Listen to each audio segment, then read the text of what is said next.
Ethan Cole stared at the eviction notice taped to his apartment door, his 7-year-old daughter's laughter echoing from inside, unaware that in 3 days they'd have nowhere to go. 2 years after his wife's death from a mysterious illness, the struggling father was drowning in medical debt and temporary jobs that barely covered rent. Desperate, he posted an ad for a roommate. The woman who answered changed everything. Victoria Vale seemed perfect, quiet, generous, impossibly kind to his daughter. But when Ethan discovered encrypted files on her laptop, he uncovered a truth that shattered his world. Victoria was the runaway CEO of a billion-dollar corporation responsible for poisoning the water system that killed his wife.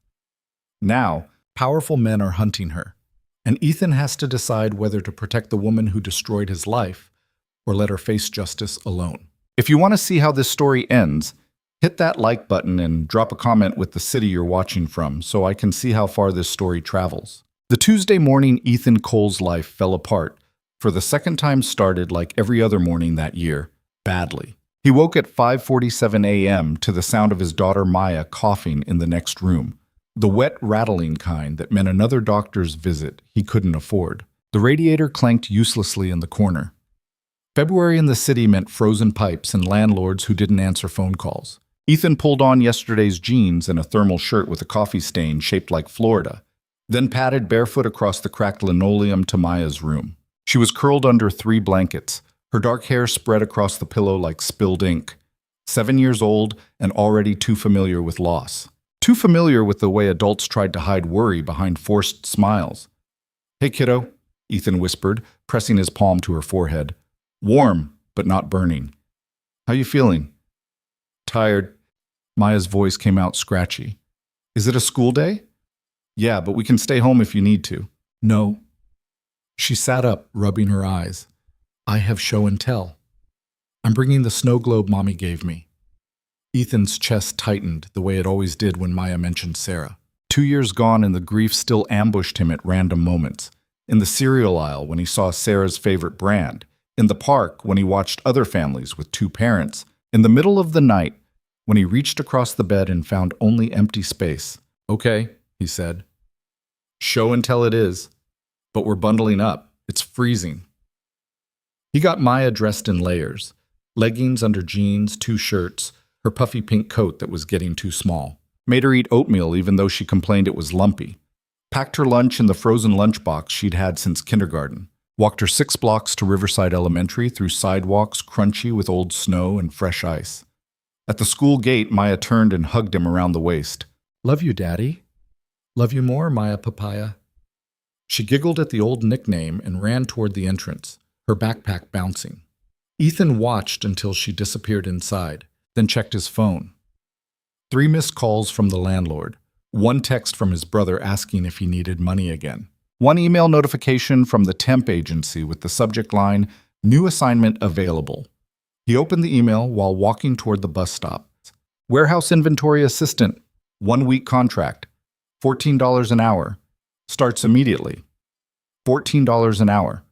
He did the math automatically now, the way other people counted calories or steps. 40 hours meant $560 before taxes, maybe $450 after. Rent was $1,200. Overdue by 2 months, which meant he owed $2,400, plus late fees. The eviction notice had given him until Friday, 3 days. Ethan accepted the assignment and boarded the crosstown bus. Found a seat near the back between a woman knitting something purple and a teenager with headphones loud enough that Ethan could hear the bass line. He leaned his head against the cold window and closed his eyes. The thing nobody told you about grief was how exhausting it was. Not just the sadness, though that was there, constant and heavy, but the sheer logistical nightmare of continuing to exist. After Sarah died, Ethan had discovered that being a single parent meant doing the work of 2 people on one person's sleep and income. It meant being a chef, a nurse, a teacher, a housekeeper, a therapist, an accountant, and a father all at once. It meant Maya asked questions he didn't know how to answer. Why did Mommy get sick? Where do people go when they die? Are you going to die too? The doctors had never given him a clear answer about Sarah's illness. It had started as fatigue, then progressed to nausea, headaches, muscle weakness.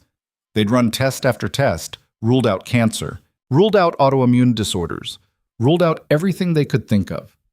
In the end, They'd called it acute multi-system failure of unknown origin and sent Ethan home with a death certificate and medical bills that would haunt him for the rest of his life. He'd tried to work through it, tried to maintain his job as an assistant manager at an office supply store.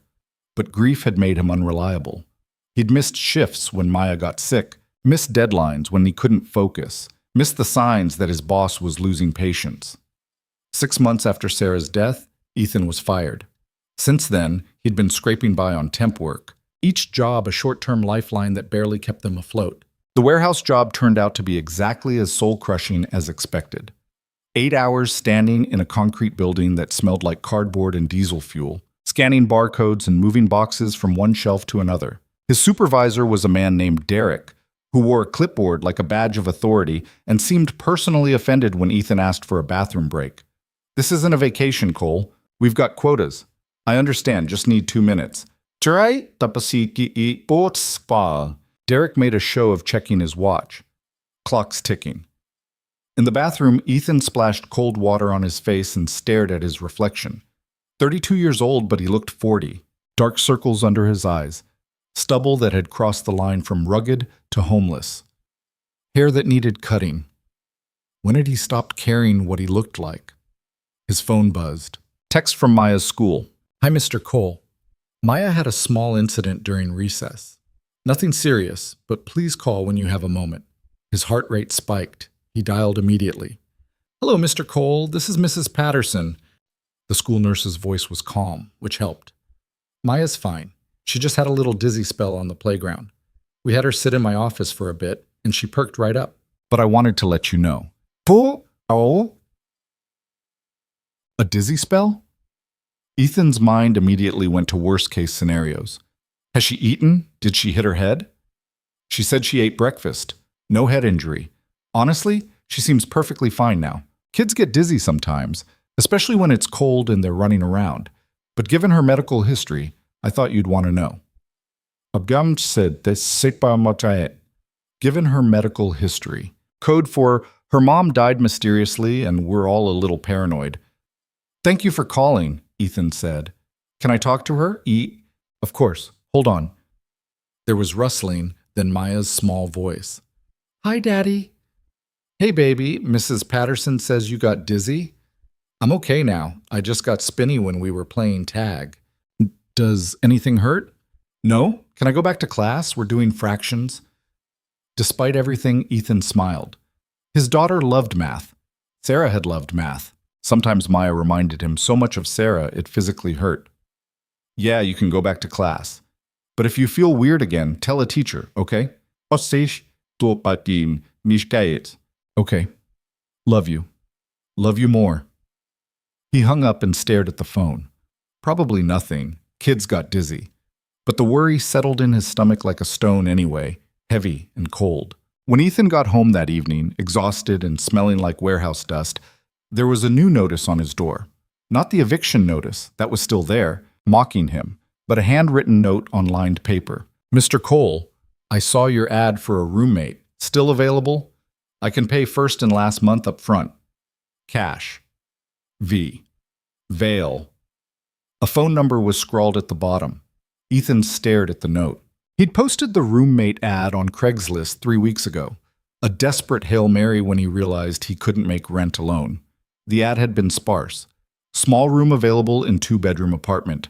Quiet building, $600 per month plus utilities. Must be clean and responsible. He'd gotten exactly 2 responses.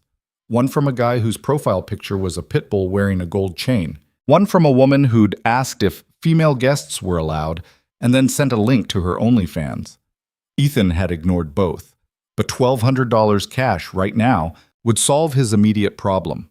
It would get the landlord off his back. It would buy him time to figure out the next move. He pulled out his phone and dialed before he could overthink it. The woman who answered had a voice like honey and smoke, polished but not cold. "Hello? Hi, this is Ethan Cole. You left a note about the room?" "Yes, thank you for calling. Is it still available?" "It is." "Can I ask how you found my ad?" "Craigslist. I've been looking for something short-term and quiet. Your listing mentioned a child, which is fine. I'm very respectful of boundaries." "Short-term." That caught his attention. "How short-term?" Yeah. A few months, maybe longer. I'm in a transitional period. I can provide references if needed. Ethan realized he hadn't even asked the most basic questions. What's your name? Victoria Vale. What do you do, Victoria? There was the slightest pause. I'm between positions right now, consulting work mostly. I can absolutely afford the rent, if that's your concern. It was his concern. It was his only concern. The ad said 600, but I can do 550 if you pay 2 months up front. I can do 3 months, cash, 1650 total. Ethan blinked. 3 months? I prefer to settle things quickly. Would tomorrow work for you? I can come by around 6, take a look at the room, and if it suits me, I'll have the money with me. It was too easy, too convenient. Every instinct told Ethan that people who offered 3 months' rent in cash were either drug dealers or running from something. But $1,650 would clear his debt and leave him breathing room. It would mean Maya didn't have to change schools or lose her friends. It would mean he could sleep for one night without waking up in a panic. Tomorrow at 6 works, he said. Perfect. I'll see you then, Mr. Cole. She hung up before he could respond. Ethan stood in the hallway, staring at his phone, wondering what he'd just agreed to. The next evening, Ethan cleaned the apartment for the first time in weeks. He vacuumed the living room, scrubbed the kitchen counters, hid the stack of unpaid bills in a drawer, made Maya pick up her toys and put her laundry in the hamper, changed the sheets in the spare room, which had been doubling as storage since Sarah died. The room was small, barely big enough for a twin bed, a dresser, and a narrow closet, but it had a window that faced the courtyard, and if you ignored the water stain on the ceiling, it wasn't terrible. Maya watched him from the doorway, suspicious. Why are you cleaning? Because someone's coming to look at the apartment. Why? Because we need a roommate, remember? I told you about this. Maya frowned. I don't want a roommate. I know, kiddo, but it'll help us stay here. You like this apartment, right? You like your school. She considered this. Will they be mean? I don't think so. Her name is Victoria. She sounded nice on the phone. What if I don't like her? Yes? Then we'll figure something else out. But let's give her a chance, okay? Maya didn't look convinced, but she nodded. Ethan kissed the top of her head. At 5:58 p.m., there was a knock on the door. Ethan checked the peephole and saw a woman standing in the hallway, hands in the pockets of a long gray coat. He opened the door. Victoria Vale was not what he'd expected. She was maybe 30, tall and slender, with dark hair pulled back in a neat bun. No makeup, or if she was wearing any, it was subtle enough that Ethan couldn't tell. She wore a simple black sweater, jeans and boots that looked expensive but not flashy. Her face was striking in a way that was hard to define. Sharp cheekbones, serious dark eyes, a mouth that looked like it didn't smile often. Mr. Cole? She said. Ethan, come in. She stepped inside, her gaze sweeping the apartment with the efficiency of someone trained to assess situations quickly. Ethan found himself suddenly self-conscious about the sagging couch, the TV perched on a stack of milk crates, the toys scattered despite his best efforts. This is the living room, he said unnecessarily. Kitchen's through there, bathrooms down the hall. The room's back here. He led her to the spare room. Victoria stepped inside, looked around for about 10 seconds, then nodded. This will work. You don't want to see the rest of the apartment? I saw enough. It's clean, it's quiet, and it's close to the subway. That's all I need. Ethan blinked. Okay, well, the rent is $550 a month, 3 months up front, $1,650 total. Victoria pulled an envelope from her coat pocket and handed it to him. I believe that's what we agreed on. Ethan opened the envelope.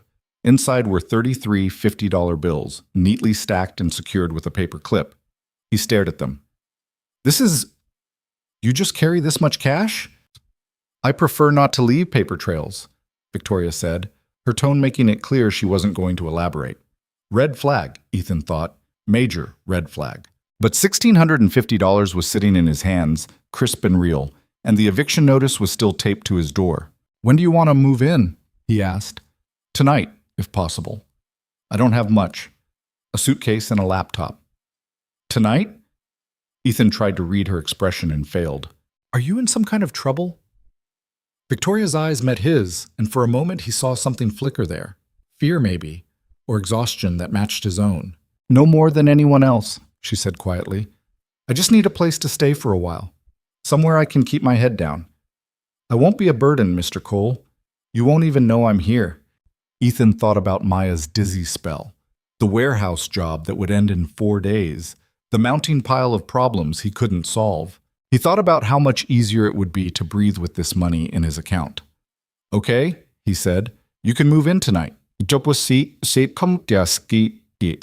Something in Victoria's posture relaxed, just slightly. "Thank you." She left and returned 20 minutes later with a single black suitcase and a leather laptop bag. No car, no taxi. She'd apparently walked from wherever she'd been staying. Ethan helped her carry the suitcase to the spare room, even though it wasn't heavy, because it felt like the polite thing to do. "I work odd hours," Victoria said, unpacking with swift efficiency. "I'll be quiet. I don't cook much, so I won't take up kitchen space. If I'm ever in your way, please tell me." "Same goes for you," Ethan said.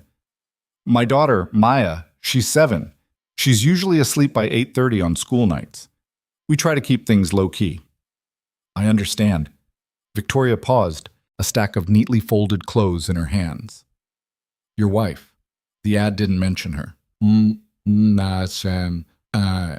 Ethan's throat tightened. "She passed away 2 years ago." "I'm sorry." Victoria's voice was softer now, and it sounded genuine. "That must be incredibly difficult." "Yeah, it is." For a moment, they stood in awkward silence.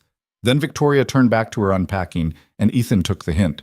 He left her alone and went to the kitchen, where Maya was sitting at the table coloring a picture of a unicorn. "Is she staying?" Maya asked without looking up. "Yeah, she's staying." "Is she nice?" Ethan thought about Victoria's serious eyes and careful politeness. "I think so. You'll meet her at dinner."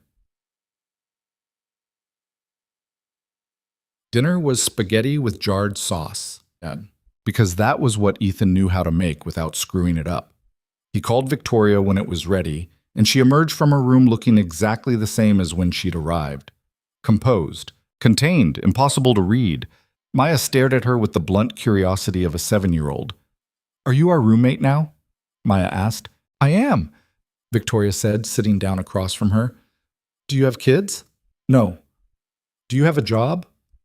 "Maya," Ethan warned, "don't interrogate our guest." "It's fine," Victoria said. She looked at Maya. "I used to have a job. Right now, I'm figuring out what comes next." "What kind of job?" "I worked for a big company, but I didn't like the way they did things, so I left." Maya absorbed this with a solemn nod. "My daddy's been to lots of jobs. He says it's because he's building character." Ethan felt his face heat.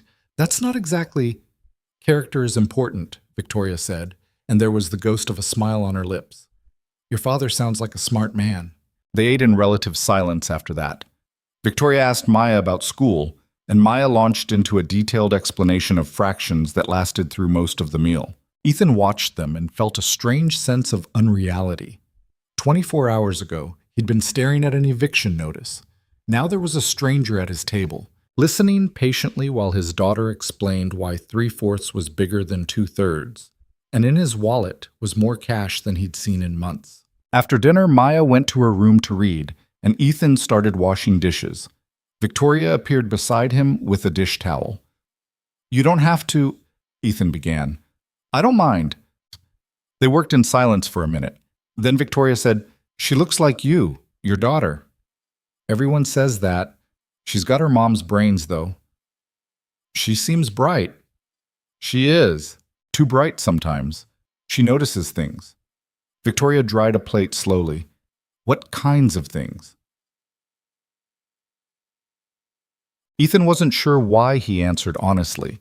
Maybe because Victoria's voice was calm and non-judgmental, Or maybe because he was just so tired of pretending everything was fine. She notices when I'm scared, when I'm pretending not to be.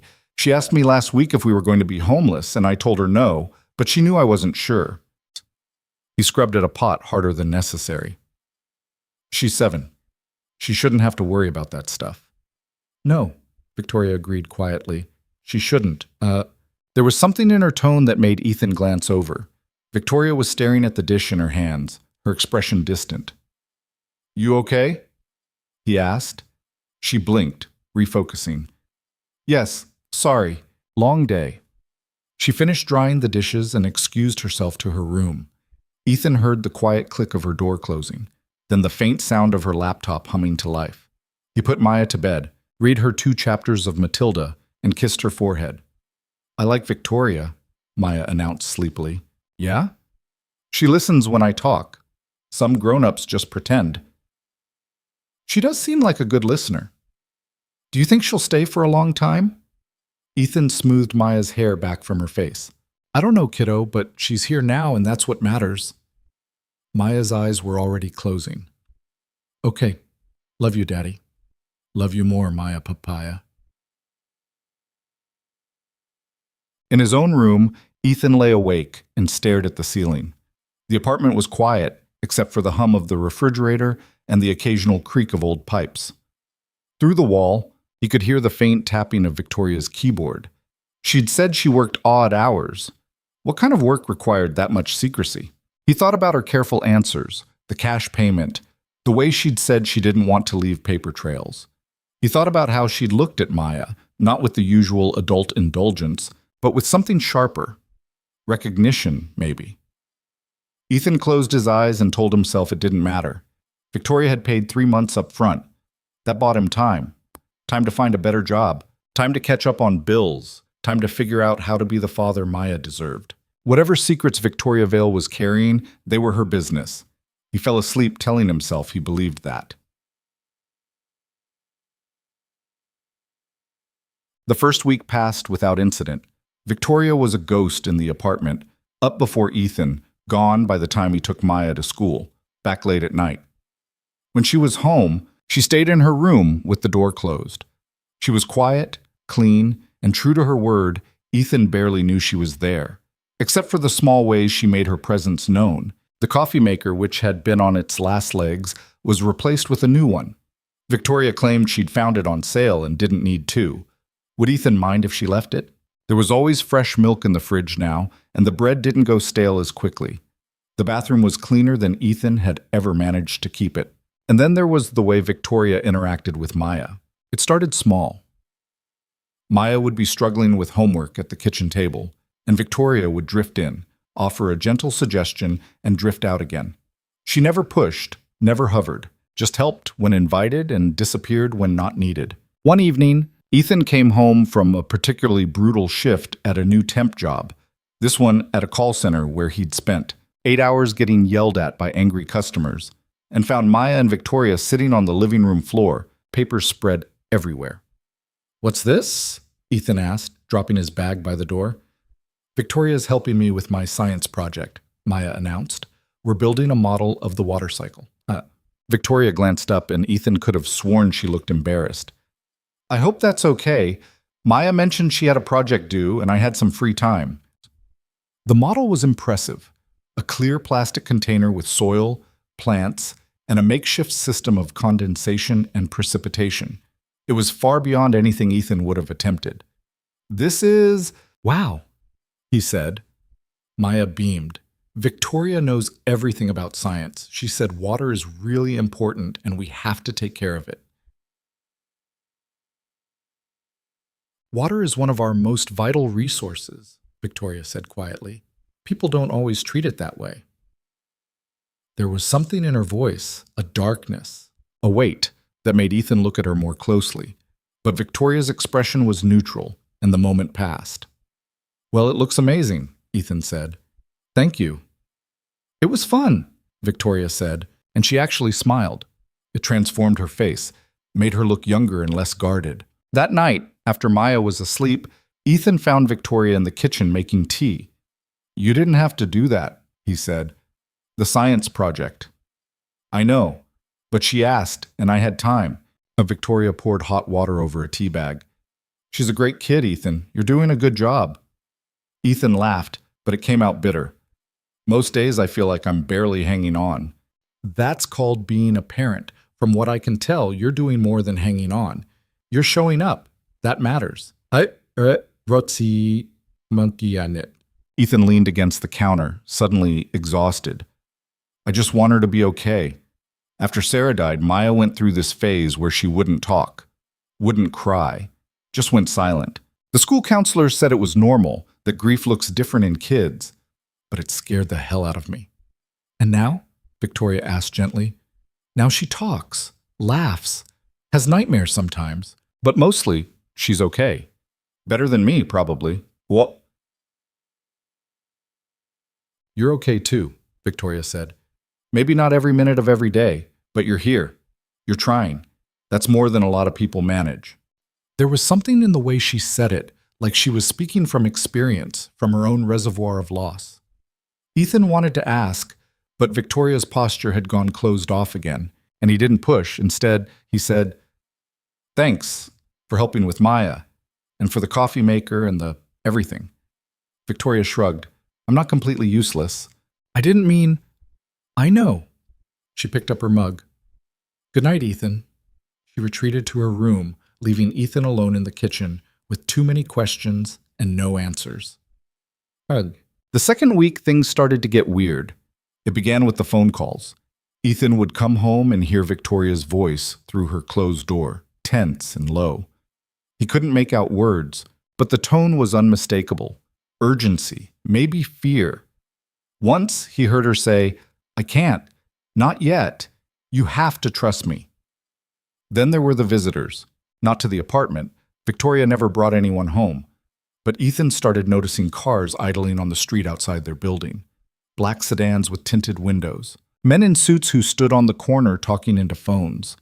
It could have been coincidence. The city was full of people.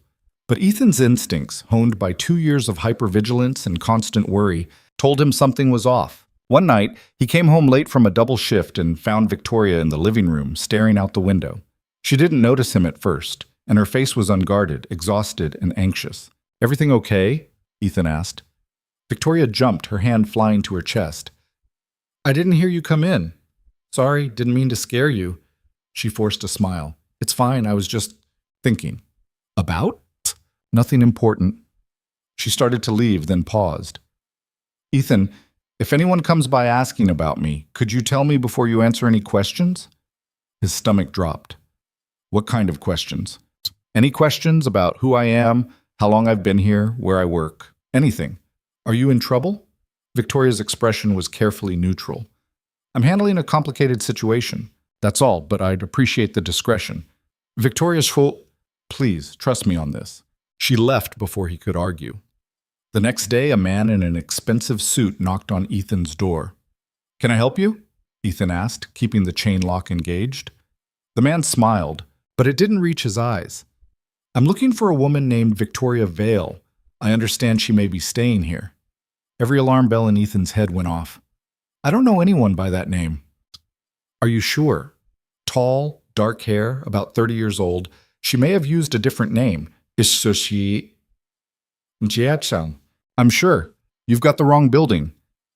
The man studied him for a long moment. "If you do happen to see her, here's my card.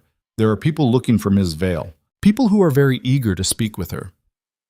He slid a business card through the gap in the door. Ethan took it reluctantly. It was plain white with a phone number and no name. "Have a good day," the man said and walked away. Ethan closed the door and stared at the card. His hands were shaking. That evening, he waited until Maya was asleep, then knocked on Victoria's door. "Come in," she called. Victoria was sitting on the bed with her laptop, papers spread around her. She closed the computer when she saw him. "A man came by today," Ethan said. "Looking for you." Victoria's face went pale. "What did you say?" "That I didn't know anyone named Victoria Vale." He left a card. "Joel, Ethan handed it to her. Victoria stared at it and something crumbled in her expression. Despair, maybe, or resignation. "I'm sorry," she said quietly. I never wanted to drag you into this. Into what? Victoria, what the hell is going on? She looked up at him and her eyes were wet. If I tell you, you're going to ask me to leave. Try me.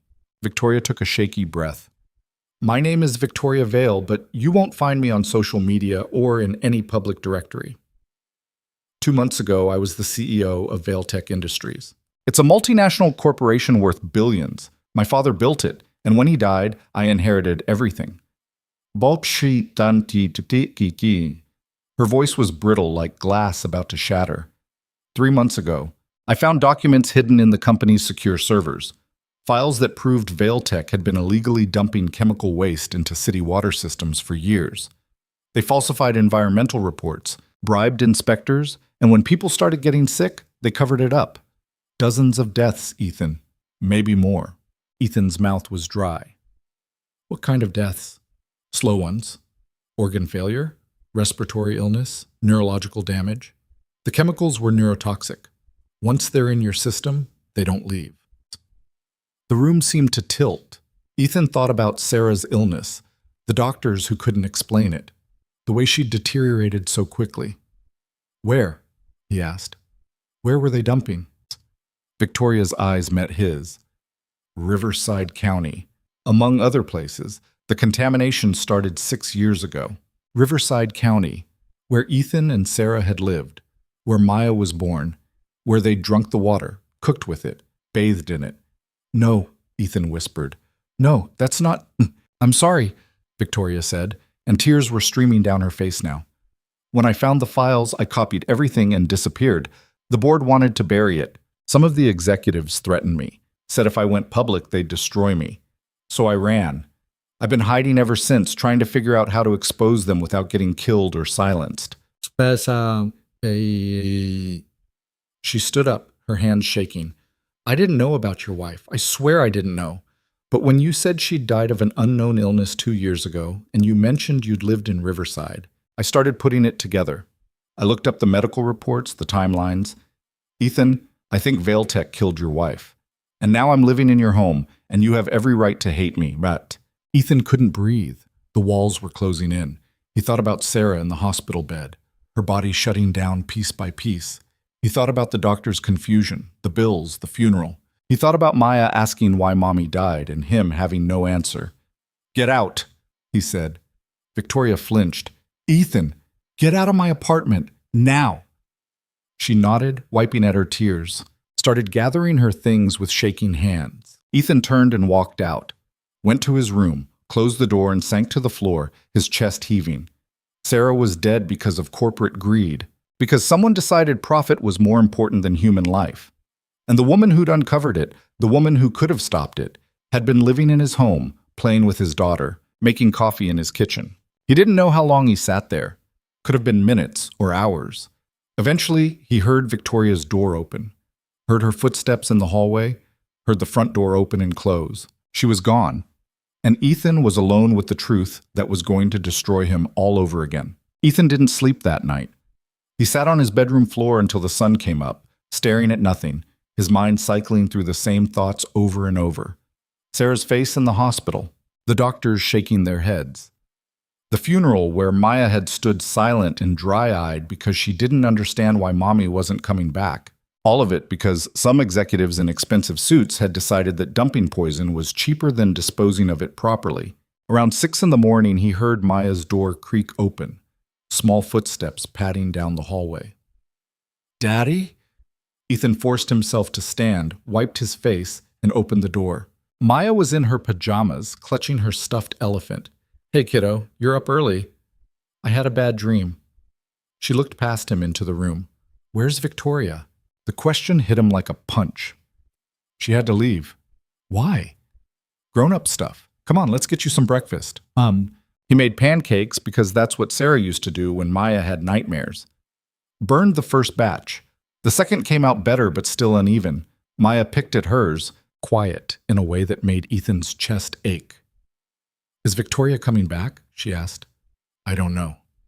Did you have a fight? Ethan set down his fork. Something like that.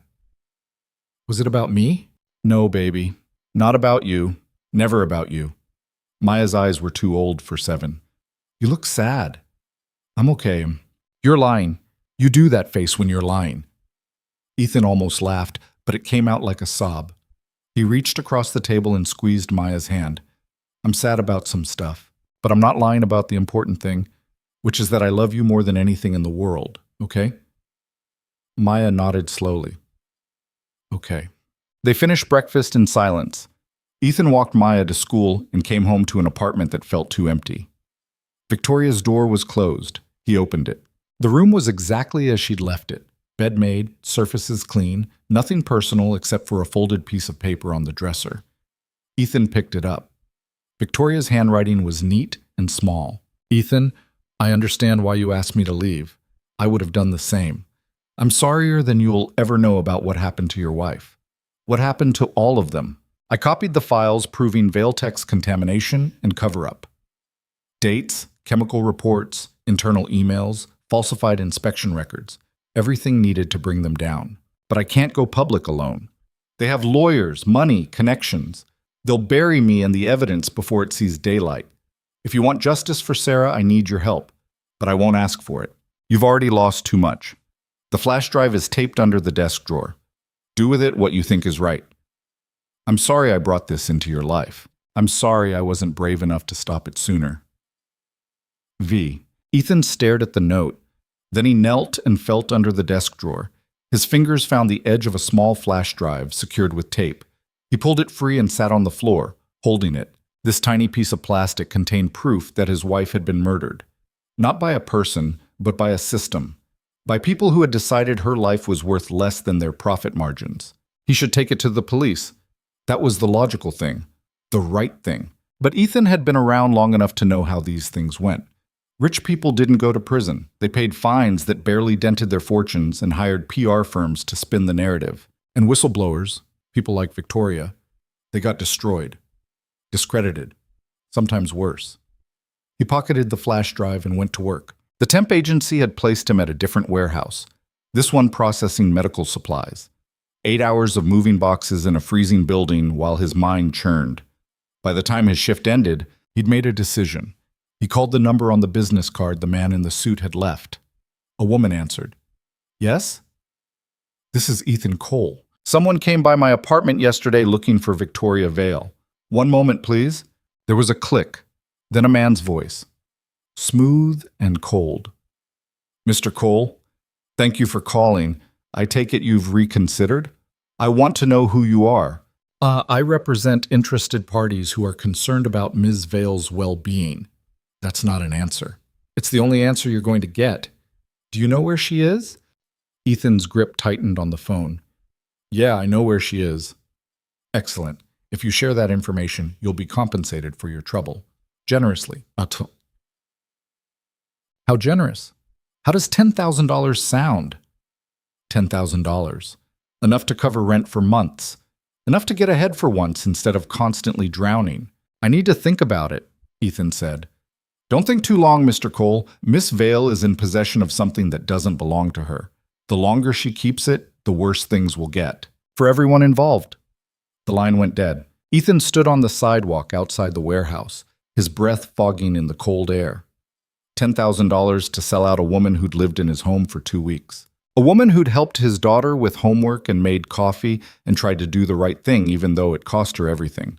A woman whose company had killed his wife. He went home, made Maya dinner, helped her with her reading homework, put her to bed, and then he pulled out his laptop and plugged in the flash drive. The files opened in a cascade of folders, internal emails, chemical analysis reports, inspection records that had been altered, mortality data from Riverside County and 3 other regions, memos discussing cost-benefit analyses of settling lawsuits versus improving waste disposal methods. Ethan read until his eyes burned. Read until he wanted to put his fist through the screen. Read until he understood with perfect clarity that Vailtech hadn't just been negligent. They'd known. They'd known people were dying, and they'd decided it was cheaper to pay off the families than fix the problem. There was an email from someone named Richard Breslin, VP of Operations, dated 3 years ago. We're aware of the elevated contamination levels in Riverside County. Legal has advised that settling individual claims as they arise is more cost-effective than a full remediation effort, which would run upwards of $80 million and likely trigger regulatory scrutiny. Recommend we maintain current disposal protocols and handle complaints on a case-by-case basis. Most families lack the resources for prolonged legal battles. Ethan read it 3 times. Then he stood up, walked to the bathroom, and threw up.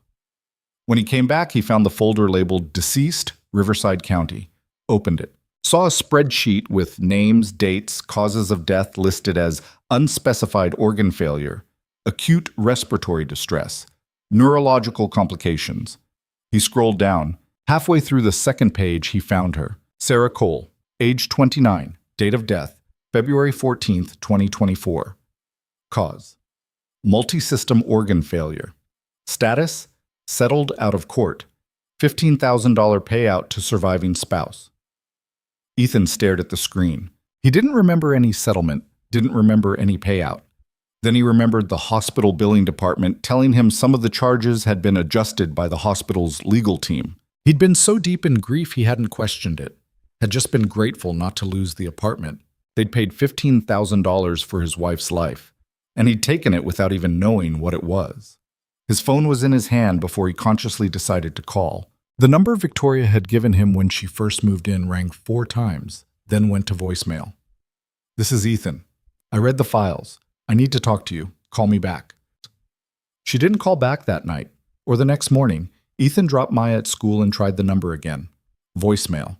He was starting to panic when his phone rang at noon. Unknown number. "Hello? Ethan, it's me." Victoria's voice was barely above a whisper. "I'm sorry I didn't call sooner. I had to ditch my phone. Where are you?" "Somewhere safe, for now. You read the files?" "Yeah, I read them. They killed her, Victoria. They knew people were dying and they just kept dumping." "I know, that's why I took the evidence. But Ethan, listen to me. Those people who came looking for me, they're not going to stop. They have resources I can't match. If you're involved, if they think you know where I am or what I have, they'll come after you too."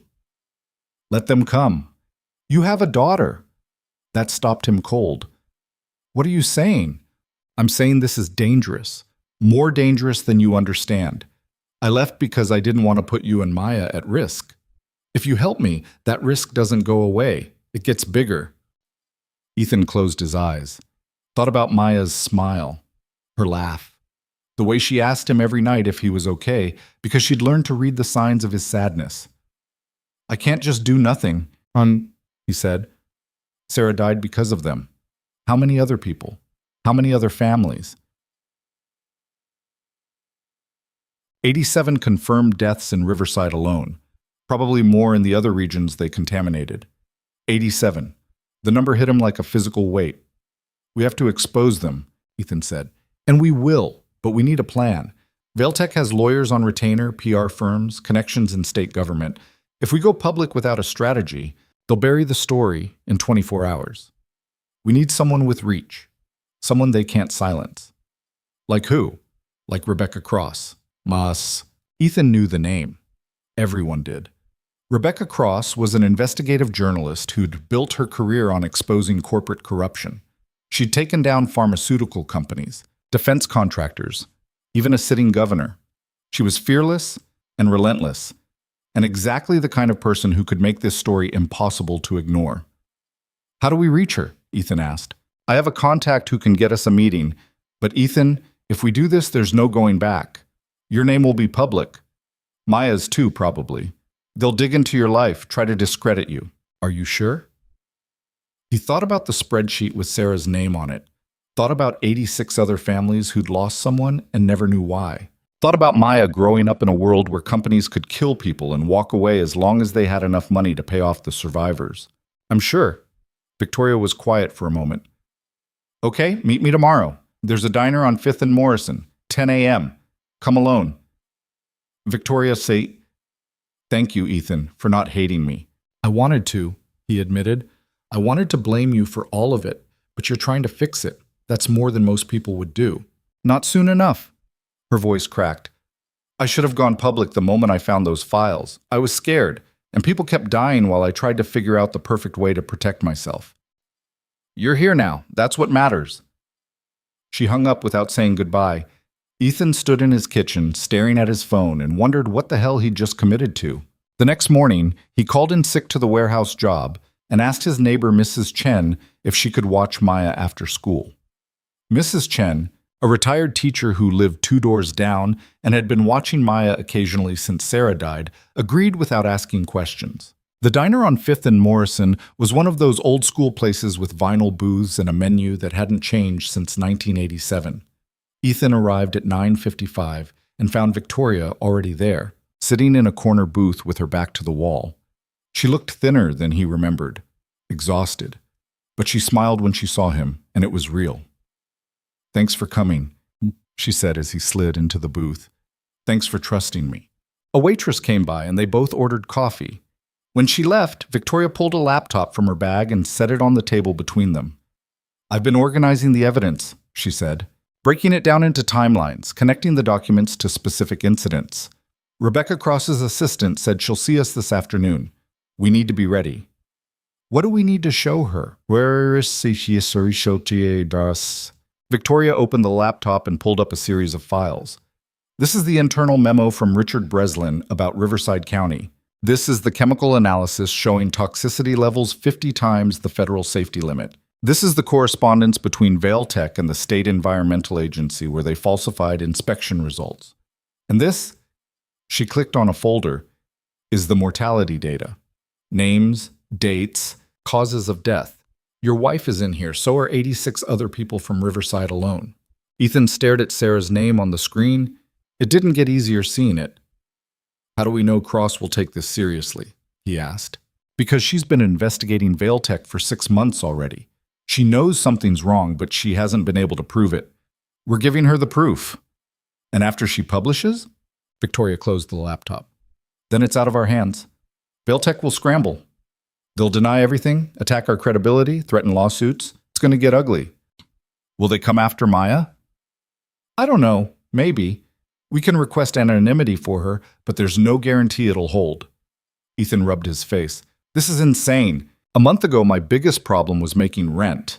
Now I'm about to go to war with a billion-dollar corporation." "You don't have to do this," Victoria said quietly. "I can go to Cross alone. Keep your name out of it.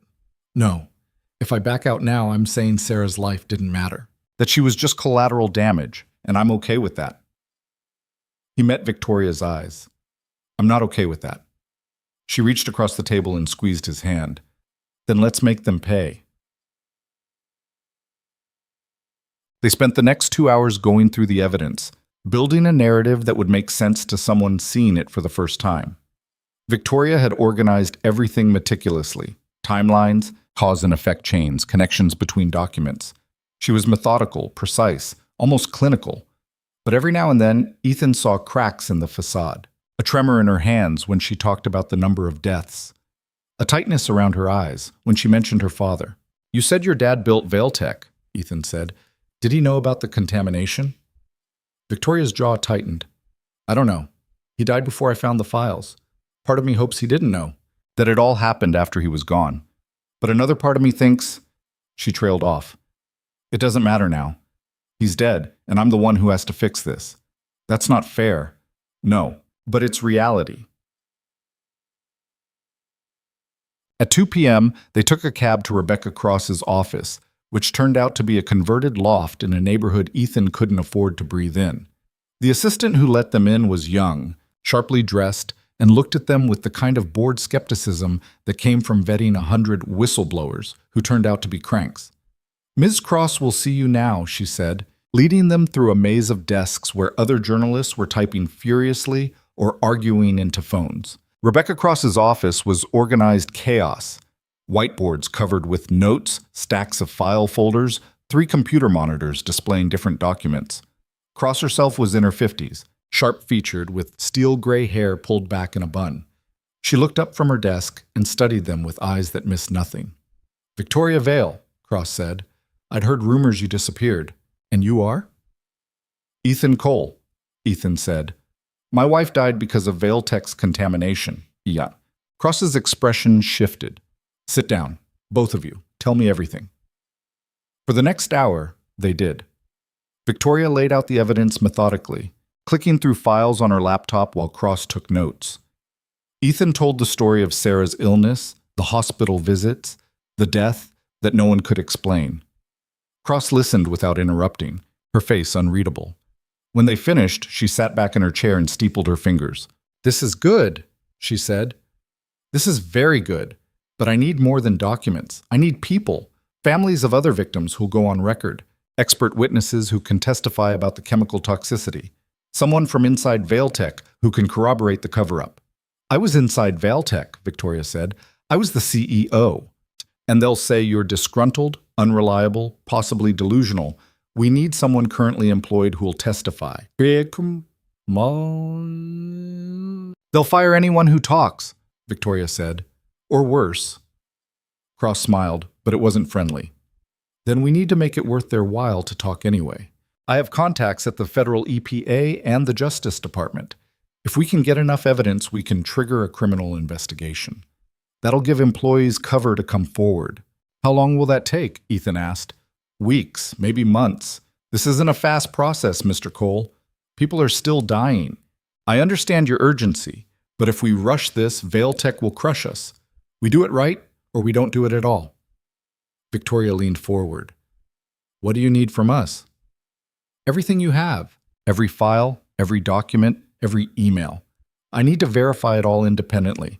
Then I need you to stay available for follow-up questions. And I need you to prepare for what's coming. Once this story breaks, your lives are going to explode. Are you ready for that?" Ethan thought about Maya, about the quiet life they'd been trying to build from the ruins of Sarah's death, about how much easier it would be to walk away, take the settlement money, and try to forget. "Yeah," he said. "I'm ready." Cross stood and extended her hand. "Then let's burn these bastards down." They left the office as the sun was setting, the city lights beginning to flicker on. Victoria was quiet, her shoulders hunched against the cold. Ethan walked beside her, hands shoved in his pockets. "You okay?" he asked. "I don't know. I thought I'd feel relieved, but mostly I just feel scared." "Of what?" "Of failing. Of them finding a way to bury this anyway. Of more people dying while we're waiting for the perfect moment to act." Ethan stopped walking. "Victoria, look at me." She turned, her face shadowed in the streetlight. "You took those files knowing what it would cost you," Ethan said. "You could have stayed in your mansion, kept your billions, and pretended you didn't know. But you didn't. You sacrificed everything to do the right thing. That matters. Even if we lose, that matters." Victoria's eyes were shining. "I'm the reason your wife is dead." "No. The people who dumped the poison are the reason she's dead. You're the reason they're going to pay for it." She wiped at her face, nodding. Okay. They started walking again. After a block, Victoria said, "I know you told me to leave, but I don't have anywhere else to go. If you'll let me, I'd like to come back. I'll pay rent. Stay out of your way." "Victoria, stop. You don't have to pay anything, and you were never in the way." Ethan glanced at her. "Maya's been asking about you. She thinks we had a fight." "We did." "Yeah, but it's over now. Come home." Victoria smiled, small and tentative. "Okay, home." When they got back to the apartment, Maya launched herself at Victoria with the force of a small missile. "You came back!" Victoria caught her, laughing. "I did. I'm sorry I left. Daddy said you had grown-up stuff to deal with. Did you deal with it?" "Some of it. The rest is going to take a while." Maya pulled back, studying Victoria's face with that unnerving 7-year-old perceptiveness. "You look sad."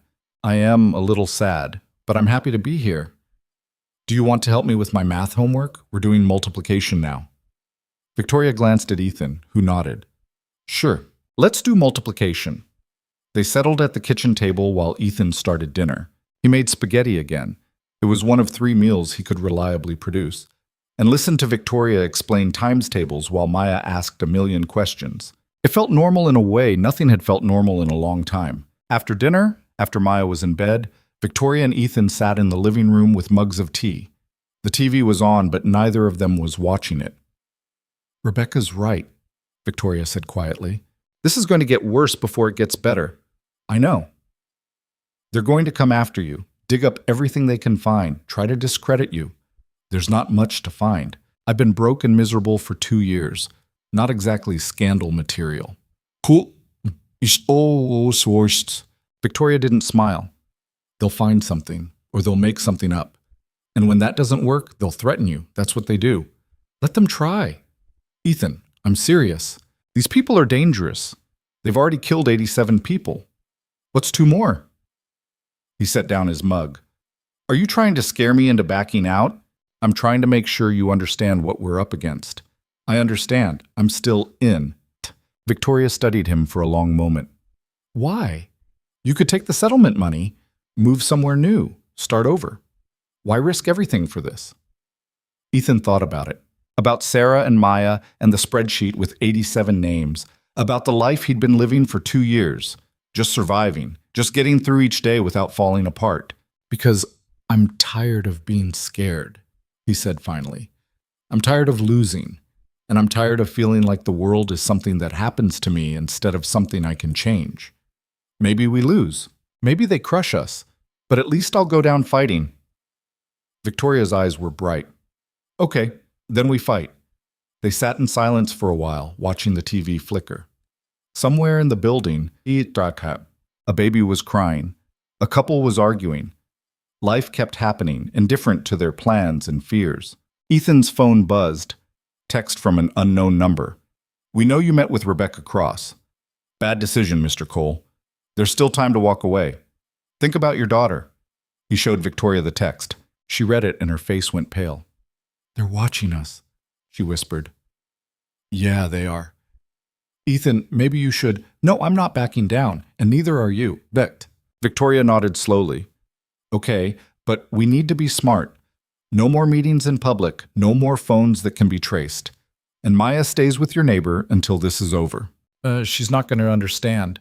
Then we explain it to her, as much as we can without scaring her. Ethan looked at the text again, then deleted it. How did they get my number? They have access to everything. Phone records, bank accounts, surveillance footage. We have to assume we're being watched all the time now. That's a comforting thought. Welcome to whistleblowing, Victoria said grimly. It's not glamorous. That night, Ethan lay in bed and stared at the ceiling. In the next room, Maya was sleeping peacefully, unaware that her father had just declared war on people with infinite resources and no conscience. In the room beyond that, Victoria was probably doing the same thing he was, lying awake, wondering if they'd made a terrible mistake. His phone buzzed again. Another unknown number. Last warning.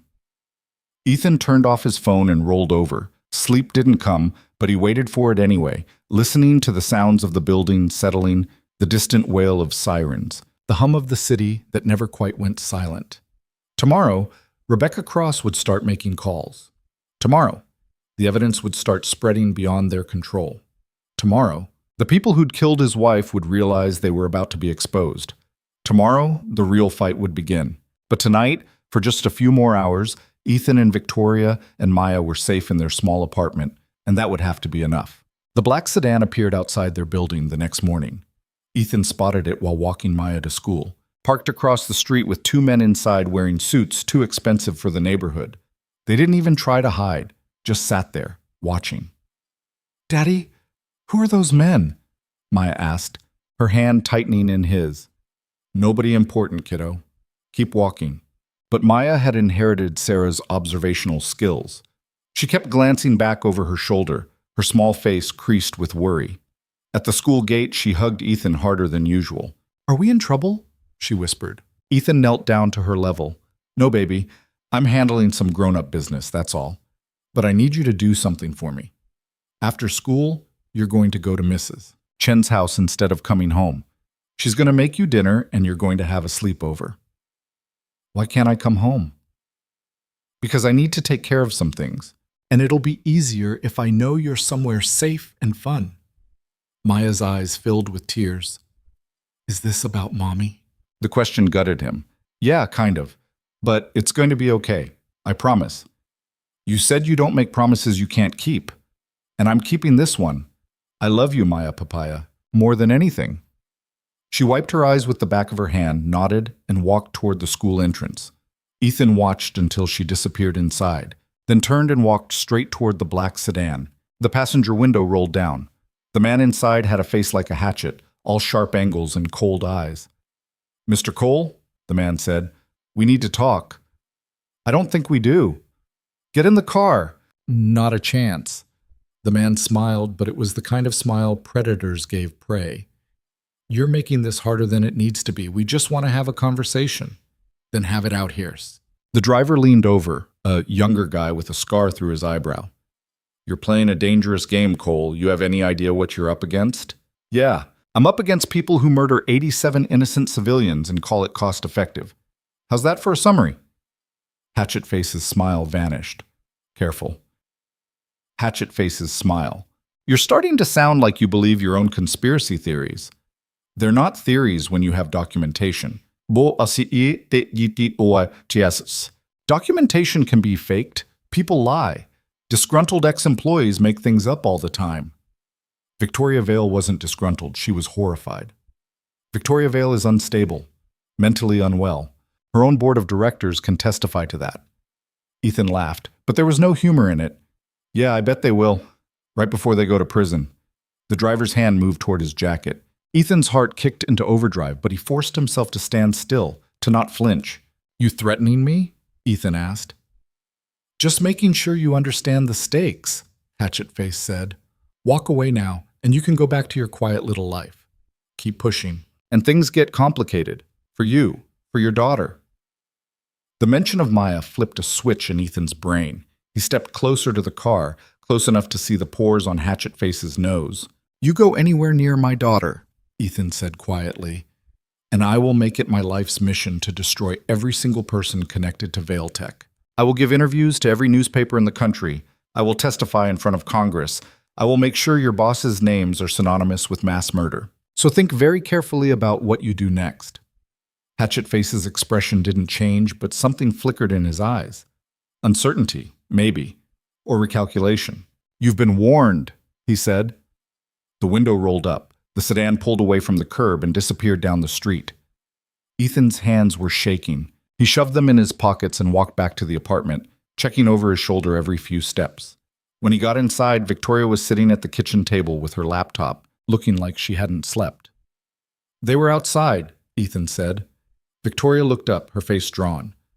"I know. I saw them from the window. What did they say?" The usual. Walk away or else. They mentioned Maya." Victoria's face went white. "Ethan, maybe we should—" Don't say it. We're not backing down." "They threatened your daughter." "And if we stop now, they win. They get away with killing my wife and 86 other people, and they keep dumping poison because they know no one will stop them." Ethan sat down across from her. "I sent Maya to Mrs. Chen's. She'll stay there until this is over. And if it's not over for weeks, months, then I'll figure it out. But I'm not letting these people scare me into silence." Victoria stared at him for a long moment, then nodded. "Okay, then we need to move faster. Rebecca called this morning. She's verified most of the documents. She wants to run the story this weekend." "This weekend? That's 3 days." "She says she has enough. The chemical reports, the internal emails, the mortality data. She's reached out to families of other victims in Riverside. 2 of them agreed to go on record." Ethan felt something loosen in his chest. "So it's real. It's actually happening." "Yeah, but Ethan, once that story publishes, there's no going back. Vale Tech will come at us with everything they have. Legal threats, smear campaigns, maybe worse. Are you ready?" He thought about Sarah's face in the hospital bed, about Maya asking why Mommy died and him having no answer, about the spreadsheet with 87 names and the cold calculation that their lives were worth less than corporate profits. "I'm ready." Victoria reached across the table and squeezed his hand. "Then let's finish this." The next 2 days were a blur. Rebecca called constantly with follow-up questions, fact-checking details, confirming sources. Ethan gave interview after interview, recounting Sarah's illness, the medical mystery, the death certificate that said nothing, and explained nothing. Each time he told the story, it felt like ripping open a wound that had never quite healed. Victoria worked around the clock, organizing documents, creating timelines, connecting dots that painted a damning picture of corporate negligence. She barely ate, barely slept. Ethan would wake at 3 in the morning and find her still at the kitchen table, her face illuminated by the laptop screen, her fingers flying across the keyboard. "You need to rest," he said one night, setting a mug of tea beside her. "I'll rest when they're in prison. Victoria, too. Do you know how many people died while I was trying to figure out the perfect way to expose this?" She didn't look up from the screen. 87 in Riverside alone. But Vailtech operates in 12 counties across 4 states. I found preliminary data suggesting contamination in at least 5 other regions.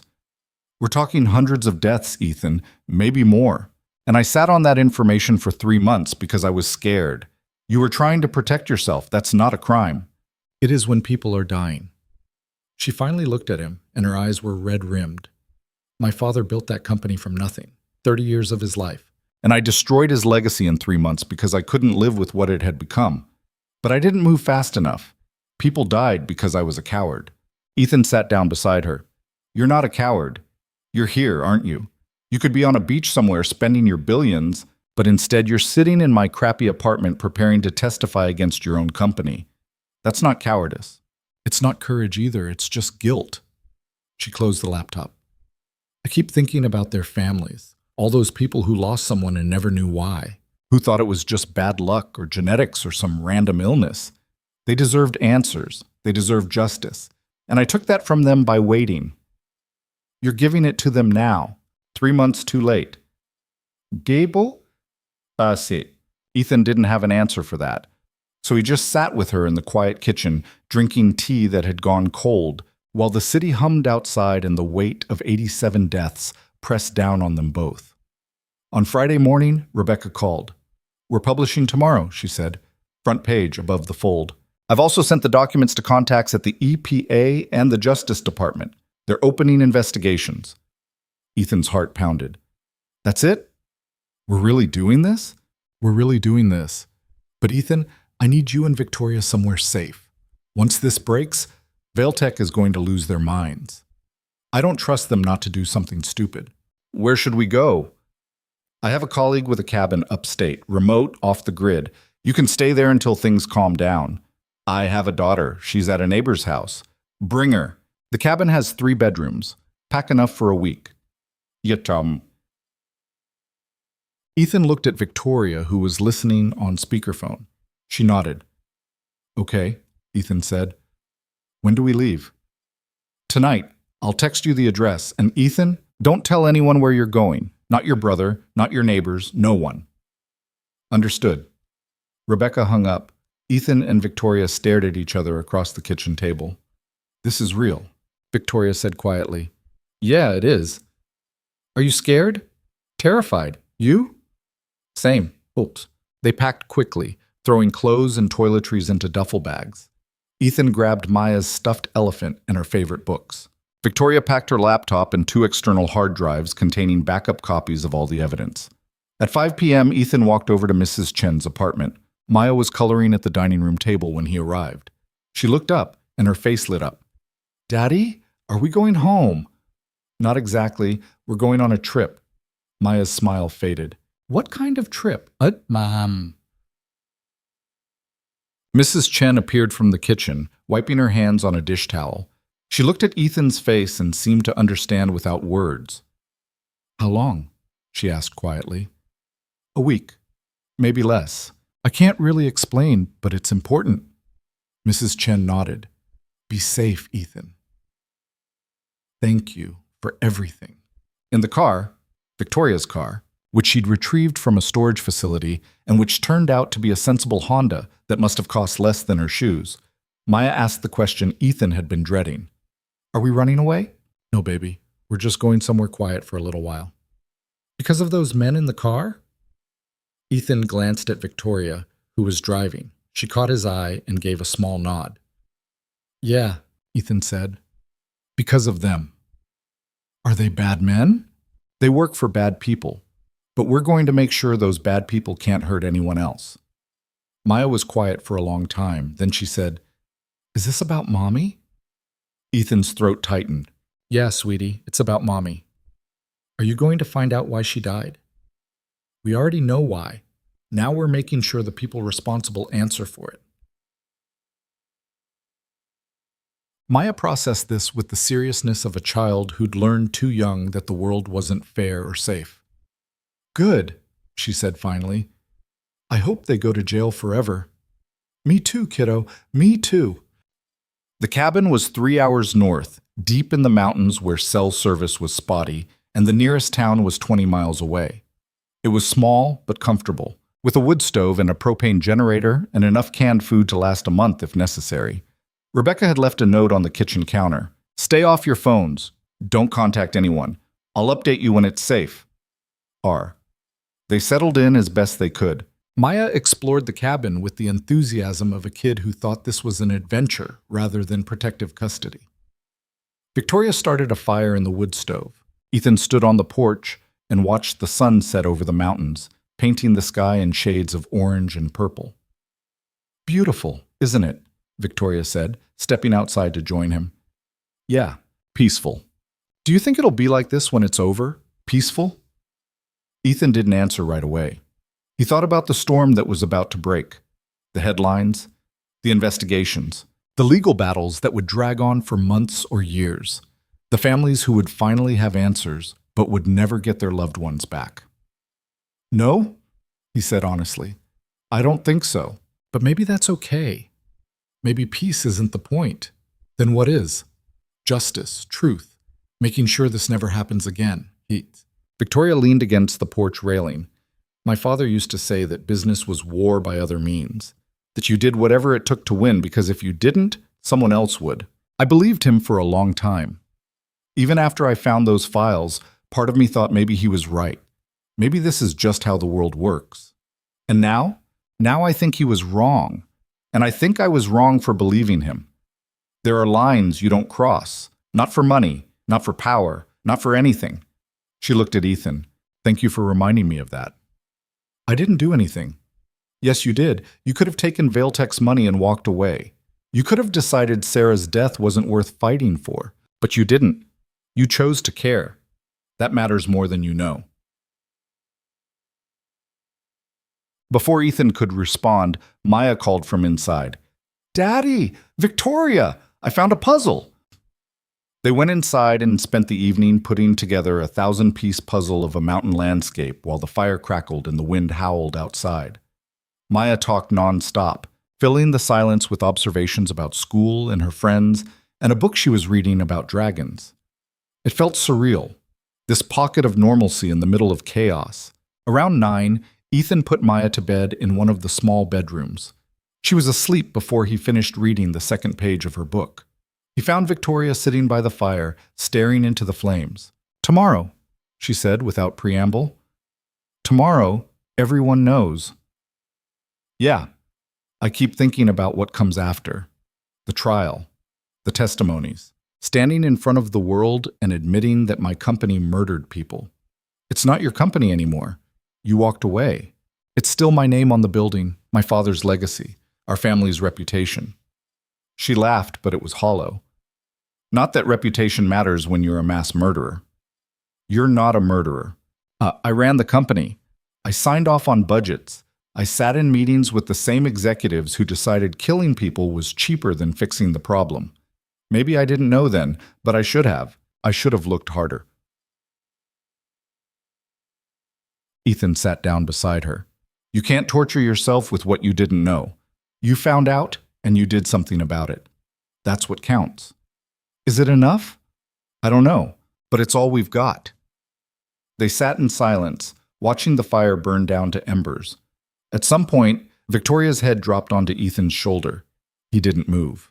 Just let her rest there while the cabin creaked around them and the night pressed in. The next morning, Rebecca called on the cabin's landline. "It's live," she said. "Front page. Every major outlet is picking it up. Twitter's exploding. The EPA issued a statement saying they're launching a full investigation. Vailtech's stock dropped 40% in the first hour of trading." Ethan's legs felt weak. "What are they saying? Vailtech? Opa? denying everything, calling you and Victoria liars. They've already filed a defamation suit against the paper. Their PR team is working overtime to spin this as a hit piece by a disgruntled ex-employee. Will it work? Not a chance. The evidence is too solid, but they're going to fight. And it's going to get nasty. How nasty? Rebecca was quiet for a moment. There are protests forming outside Vailtech's headquarters. Families of victims demanding answers. It's turning into a movement, Ethan. You started something big. After they hung up, Ethan turned on the cabin's old television.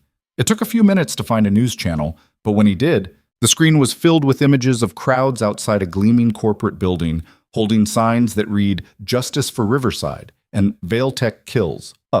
The anchor was interviewing a woman whose husband had died 3 years earlier.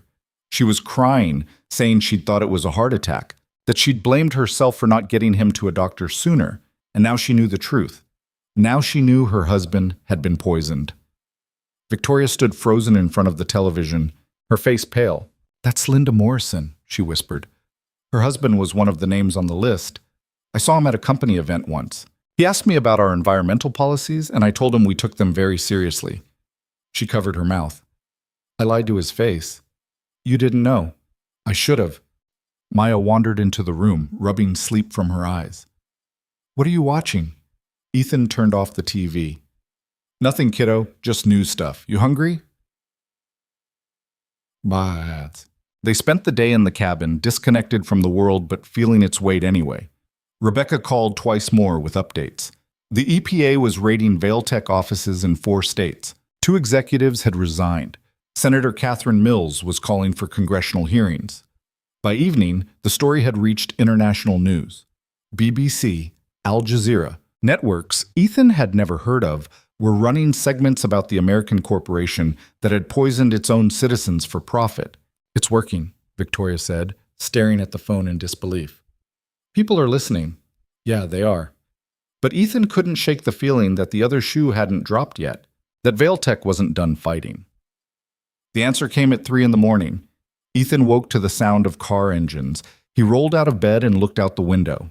3 black SUVs were parked at the end of the driveway, their headlights cutting through the darkness.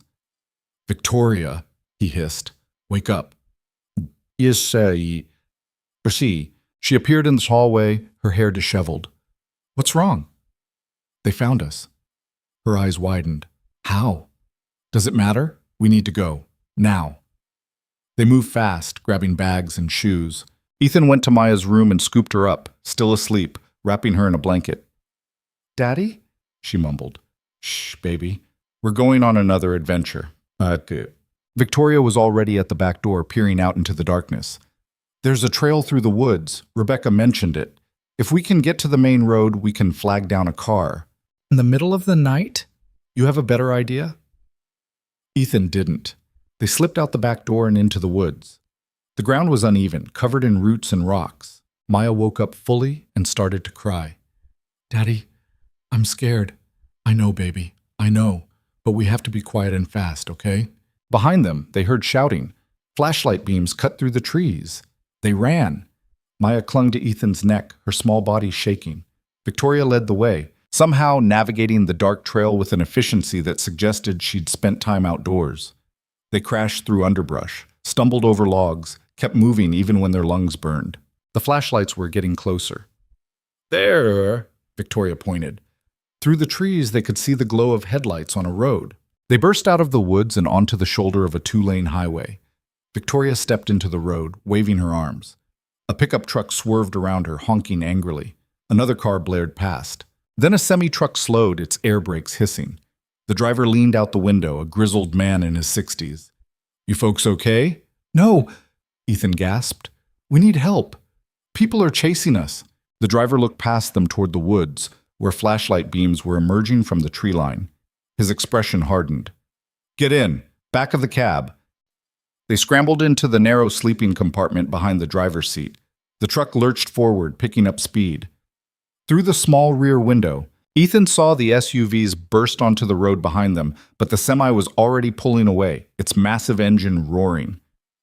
"Who's chasing you?" the driver asked. "Corporate security." Long story. The driver grunted. I listened to the news.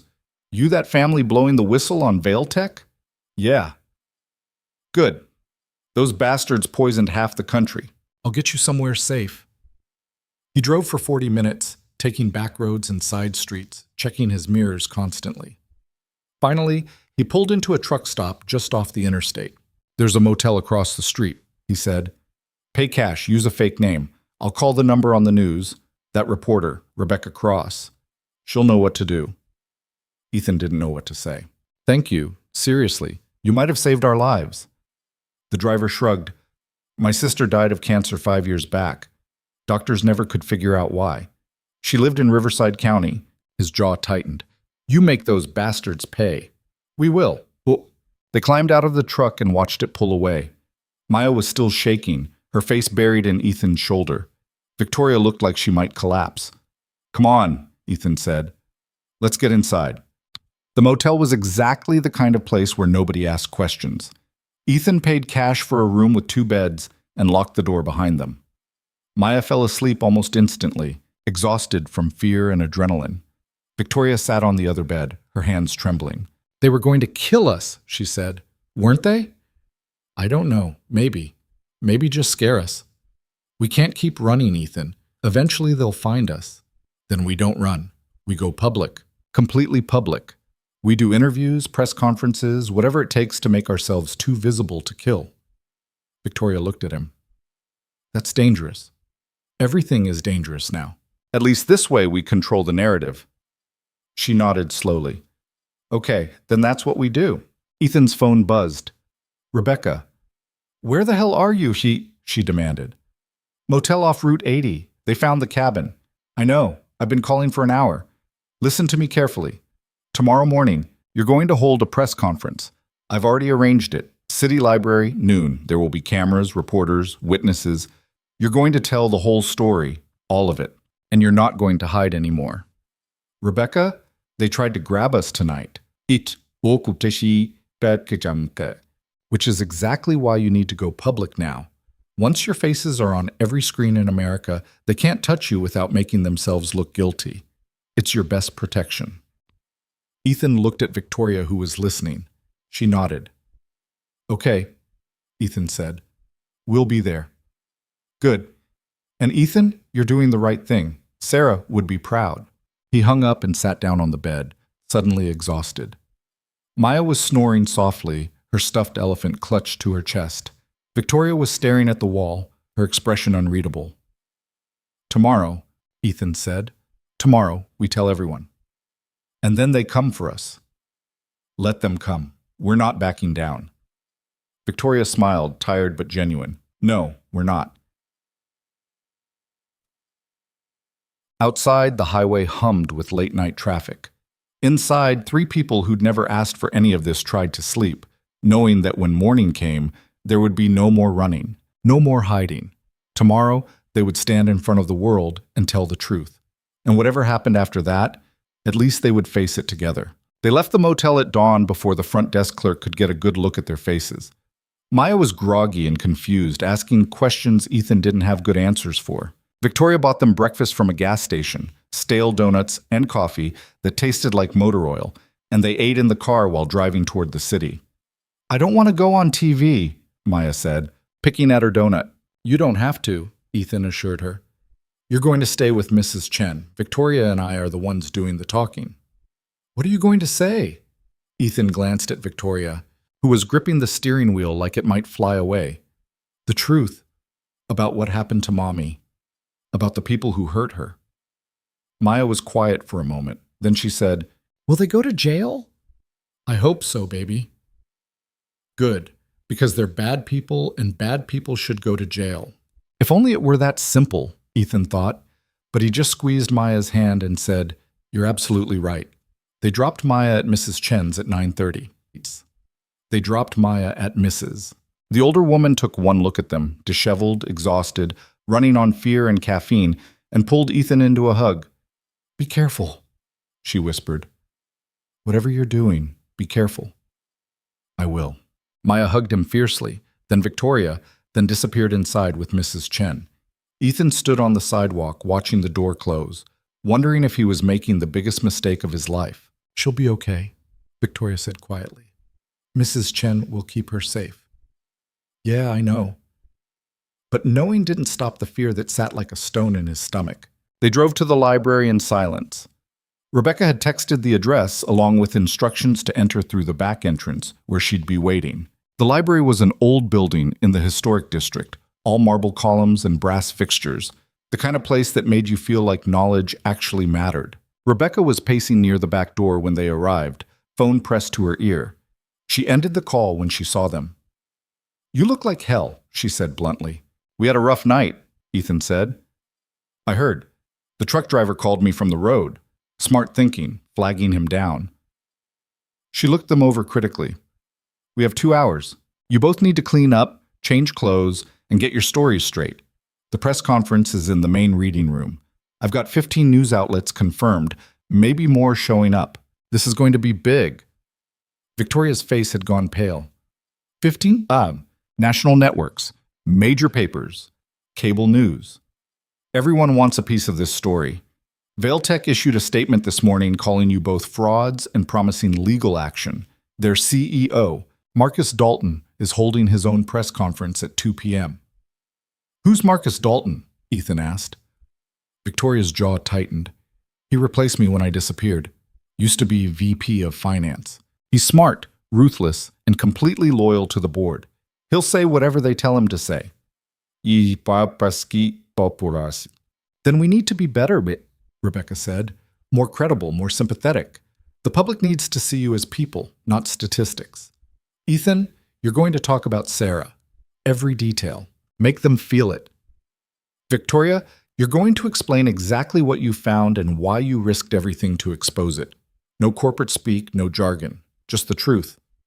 "I'm not good with crowds," Victoria said. "You ran a billion-dollar company. You've given presentations to shareholders, board members, investors. This is the same thing." "No, it's not.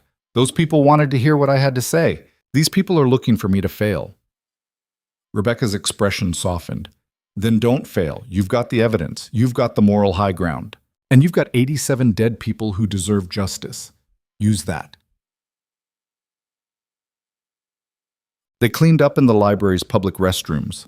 Ethan washed his face, tried to comb his hair into something presentable, and changed into the one clean shirt he'd packed. Victoria emerged looking almost professional in dark slacks and a simple blouse, though the dark circles under her eyes betrayed how little she'd slept. "Ready?" Ethan asked. "No, but we're doing it anyway." So what's your name? Rebecca led them through the library's back corridors to the main reading room. The space had been transformed. Rows of chairs facing a makeshift podium, cameras on tripods, reporters checking equipment and comparing notes. The murmur of conversation died when Ethan and Victoria entered. Every head turned, every eye locked on them. "Holy hell," Ethan muttered. "Smile," Rebecca whispered. "Look confident." Ethan didn't feel confident. He felt like he might throw up, but he forced his shoulders back and walked to the podium with Victoria beside him. Rebecca stepped up first, adjusting the microphone. "Thank you all for coming. My name is Rebecca Cross, and I'm the journalist who broke the Vailtech contamination story. With me today are Ethan Cole and Victoria Vale, whose bravery made that story possible. They're going to share their experiences, answer your questions, and present evidence that Vailtech Industries knowingly poisoned water systems across 4 states, resulting in at least 87 confirmed deaths. Mr. Cole, would you like to start?" Ethan stepped to the microphone. The cameras clicked and whirred. Bright lights made him squint. "My name is Ethan Cole," he began, his voice shaking. 2 years ago, my wife Sarah died of an illness no doctor could explain. She was 29 years old, healthy, no history of medical problems. But over the course of 6 months, her body just shut down. Organ failure, neurological damage. The doctors ran every test they could think of and found nothing. They called it acute multi-system failure of unknown origin and sent me home with a death certificate and medical bills I'm still paying off. He paused, swallowing hard. The room was silent except for the scratch of pens on notepads. For 2 years, I thought it was just bad luck. Random. The kind of horrible thing that happens sometimes with no explanation. I blamed the universe. I blamed whatever higher power might be listening. I blamed myself for not getting her to the hospital sooner, for not pushing the doctors harder, for not somehow saving her. His voice cracked. But 3 weeks ago, I learned the truth. My wife didn't die from bad luck.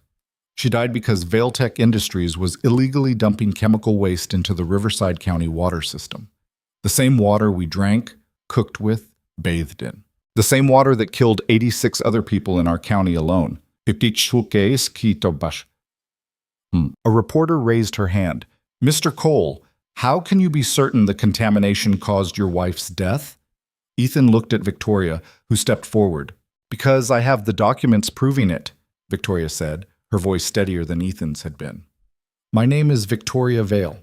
Until 3 months ago, I was the CEO of Vailtech Industries. My father built that company over 30 years. When he died, I inherited everything. The business, the board, the billions in assets. And I also inherited the secrets. She pulled a folder from her bag and held it up. 3 months ago, I found hidden files on our secure servers. Chemical analysis reports showing neurotoxic contamination levels 50 times the federal safety limit. Internal emails between executives discussing how to cover up the deaths. Falsified inspection records submitted to state environmental agencies. Cost-benefit analyses that concluded it was cheaper to settle wrongful death lawsuits than to properly dispose of hazardous materials. The reporters erupted with questions. Rebecca held up a hand for quiet. Victoria continued, These files prove that senior executives at Vailtech knew people were dying. They knew the contamination was directly linked to the waste disposal from our manufacturing plants. And they made a calculated decision to continue operations because fixing the problem would cost approximately $80 million. They decided $80 million was worth more than human lives. Why did you wait 3 months to come forward? A male reporter called out. Victoria's composure wavered. Because I was scared. The board threatened me. Told me if I went public, they'd destroy me, discredit me, possibly worse. So I ran. I hid. And while I was hiding, more people probably died. That guilt will stay with me forever. But I'm here now because hiding was wrong. Because staying silent was wrong. Because 87 people, her voice broke, 87 people are dead, and they deserve justice. Do you have proof of these claims? Another reporter asked. Rebecca stepped forward. We've provided copies of the evidence to federal investigators, the EPA, and the Justice Department. We're also making select documents available to the press. The chemical reports are irrefutable. The emails are authenticated. The mortality data matches hospital records from Riverside County and 3 other regions. What about Vailtech's response? Someone shouted. They're calling you both liars. Of course they are, Victoria said, because if they admit the truth, their executives go to prison and the company collapses. But the evidence speaks for itself. They can call me unstable, disgruntled, whatever narrative fits their defense. It doesn't change what they did. Boo! Ethan stepped back to the microphone. My wife's name was Sarah Cole. She liked terrible reality TV shows and really good coffee. She taught 2nd grade and spent her own money buying supplies for kids whose families couldn't afford them. She wanted to have more children. She was planning to go back to school for her master's degree. She had a whole life ahead of her, and Vailtech took that away. They took it from her, from me, from our daughter who asks me almost every day why her mommy isn't coming back. His voice was shaking now, tears streaming down his face, but he didn't stop. I'm not a lawyer, or a journalist, or a CEO.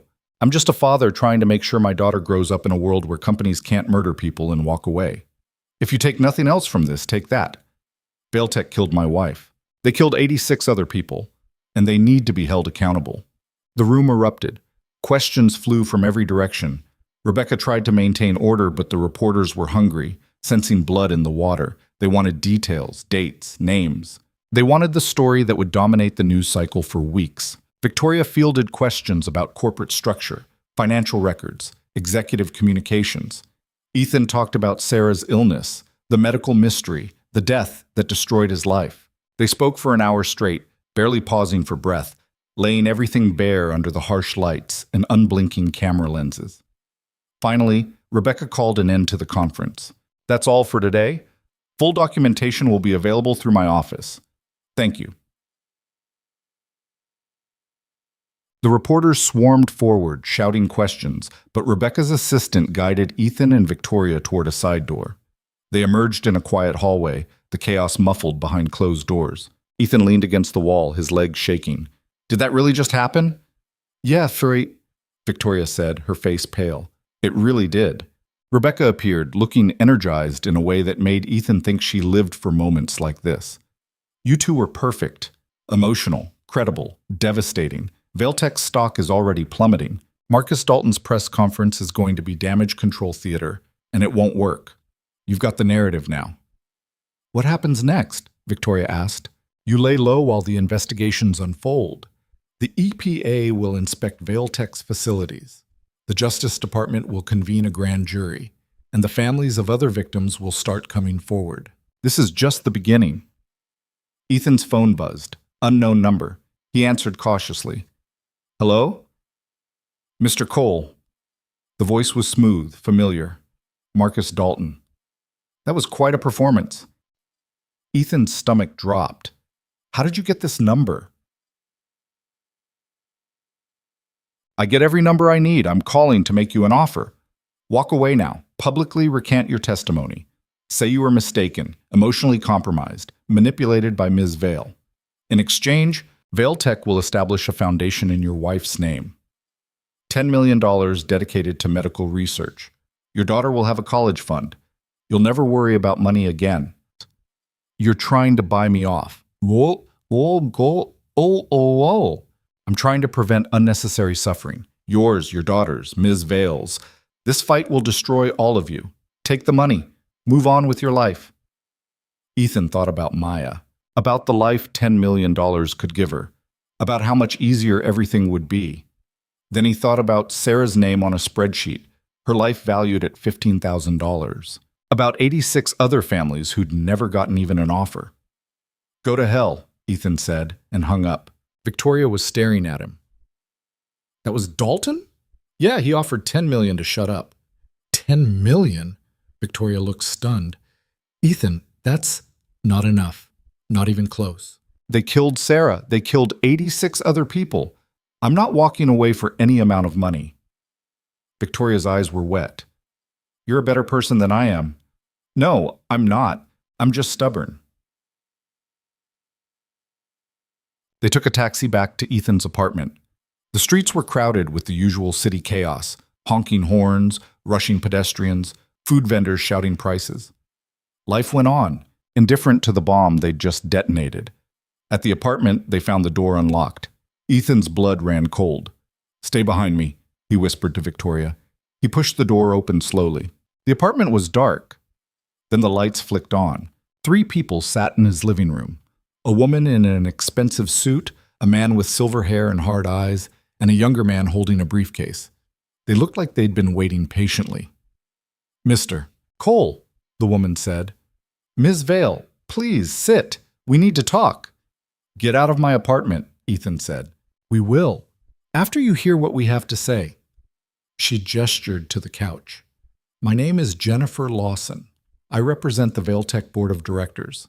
This is Richard Breslin, VP of Operations, and Thomas Keller, our lead legal counsel. Richard Breslin, the name from the emails, the man who'd written that settling lawsuits was more cost-effective than remediation. I know who you are, Ethan said coldly. You're the bastard who decided my wife's life wasn't worth $80 million. Breslin's expression didn't change. That email was taken out of context. Really? What context makes murdering 87 people acceptable? No one was murdered, Lawson interjected smoothly. There were unfortunate deaths that may or may not be connected to our operations. The contamination levels, while elevated, were not conclusively proven to be causative factors in those deaths. Victoria laughed, but there was no humor in it. I have chemical analysis reports, medical records, internal emails admitting culpability. You can spin all you want, but the evidence is ironclad. Evidence obtained illegally, Keller said, opening his briefcase. You stole proprietary documents from company servers. That's corporate espionage, Ms. Vale. We're prepared to file criminal charges. Go ahead, Victoria said. File them. I'll plead guilty in open court and explain exactly why I stole those documents. See how that plays in the media. Lawson's smile was thin. You've made your point, Ms. Vale. You've gotten your headlines. Now it's time to negotiate. There's nothing to negotiate, Ethan said. On the contrary, there's quite a bit. Lawson pulled out a tablet and slid it across the coffee table. Vailtech is prepared to offer a comprehensive settlement. $200 million divided among the families of all confirmed deceased individuals connected to Riverside County. A complete overhaul of our waste disposal protocols, overseen by independent environmental auditors, and a public apology acknowledging that our safety standards fell short. Ethan stared at the tablet. $200 million. Life-changing money for every family who'd lost someone. What's the catch? He asked. You drop all legal action, you sign non-disclosure agreements, and you publicly state that Vailtech is taking responsibility and making amends. You want us to help you save face. We want to resolve this efficiently. Trials drag on for years. Families wait in limbo. This way, everyone gets closure and compensation quickly. See. Victoria picked up the tablet, scrolled through the document, then set it down. This settlement includes a clause preventing any future legal action, even if new evidence emerges. And it requires us to testify that Vailtech cooperated fully and acted in good faith. You're not offering justice. You're buying silence. We're offering pragmatism, Breslin said. You think you'll win in court? We have attorneys who specialize in environmental law. We'll tie this up for a decade. By the time it's resolved, most of these families will have given up. But $200 million now? That's real money. Real help. Ethan thought about the families. About Linda Morrison, whose husband had died 3 years ago. About all the others who were probably struggling the way he'd been struggling. $200 million divided 87 ways was over $2 million per family. Enough to rebuild lives. Enough to matter. But it came with a price. Silence. Complicity. Pretending Vailtech was acting honorably when they were just covering their tracks. No, Ethan said. Lawson raised an eyebrow. No? We're not taking your deal, we're going to trial. We're going to put every email, every document, every piece of evidence in front of a jury. And we're going to let them decide what your company is worth. You're making a mistake, Keller said. A costly one. Maybe, but it's my mistake to make. Victoria stood. You should leave now. Breslin's face darkened. You don't know what you're doing, Ms. Vale. You think you're a hero? You're a traitor. You've destroyed thousands of jobs, tanked shareholder value, and ruined lives, all to salvage your own guilty conscience. Better a traitor than a murderer, Victoria said quietly. The three Vailtech representatives stood. Lawson straightened her jacket, her expression cold. We tried to be reasonable, she said. What happens next is on you. They left without another word. Ethan locked the door behind them and slumped against it. They're going to come at us hard, Victoria said. I know. Legal warfare, character assassination. They'll dig up every mistake we've ever made and parade it in front of the media. I know. Ethan, are you sure about this? $200 million could have helped a lot of people. He turned to face her. It could have, but it would have let Vailtech off the hook. They'd spin it as them being the good guys, making amends, doing the right thing. And in 5 years, they'd do it again because there were no real consequences. I'm not giving them that. Victoria nodded slowly. Okay, then we see this through to the end. Yeah, we do. They spent the evening glued to the television. The press conference was everywhere, cable news, network news, streaming channels. Clips of Ethan crying while talking about Sarah went viral. Hashtags emerged. Justice for Riverside, Vailtech kills, Sarah's legacy. Protesters gathered outside Vailtech headquarters in numbers that made the earlier demonstrations look small. Marcus Dalton's press conference at 2 p.m. was a disaster. He looked stiff, rehearsed, and completely unsympathetic.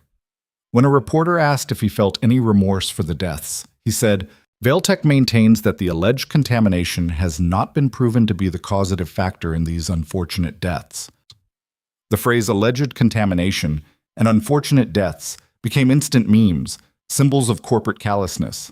By evening, Vailtech's stock had dropped 60%. 2 more executives had resigned. Senator Mills announced congressional hearings starting the following week. The EPA issued a statement that they were treating this as a criminal investigation, not just regulatory oversight.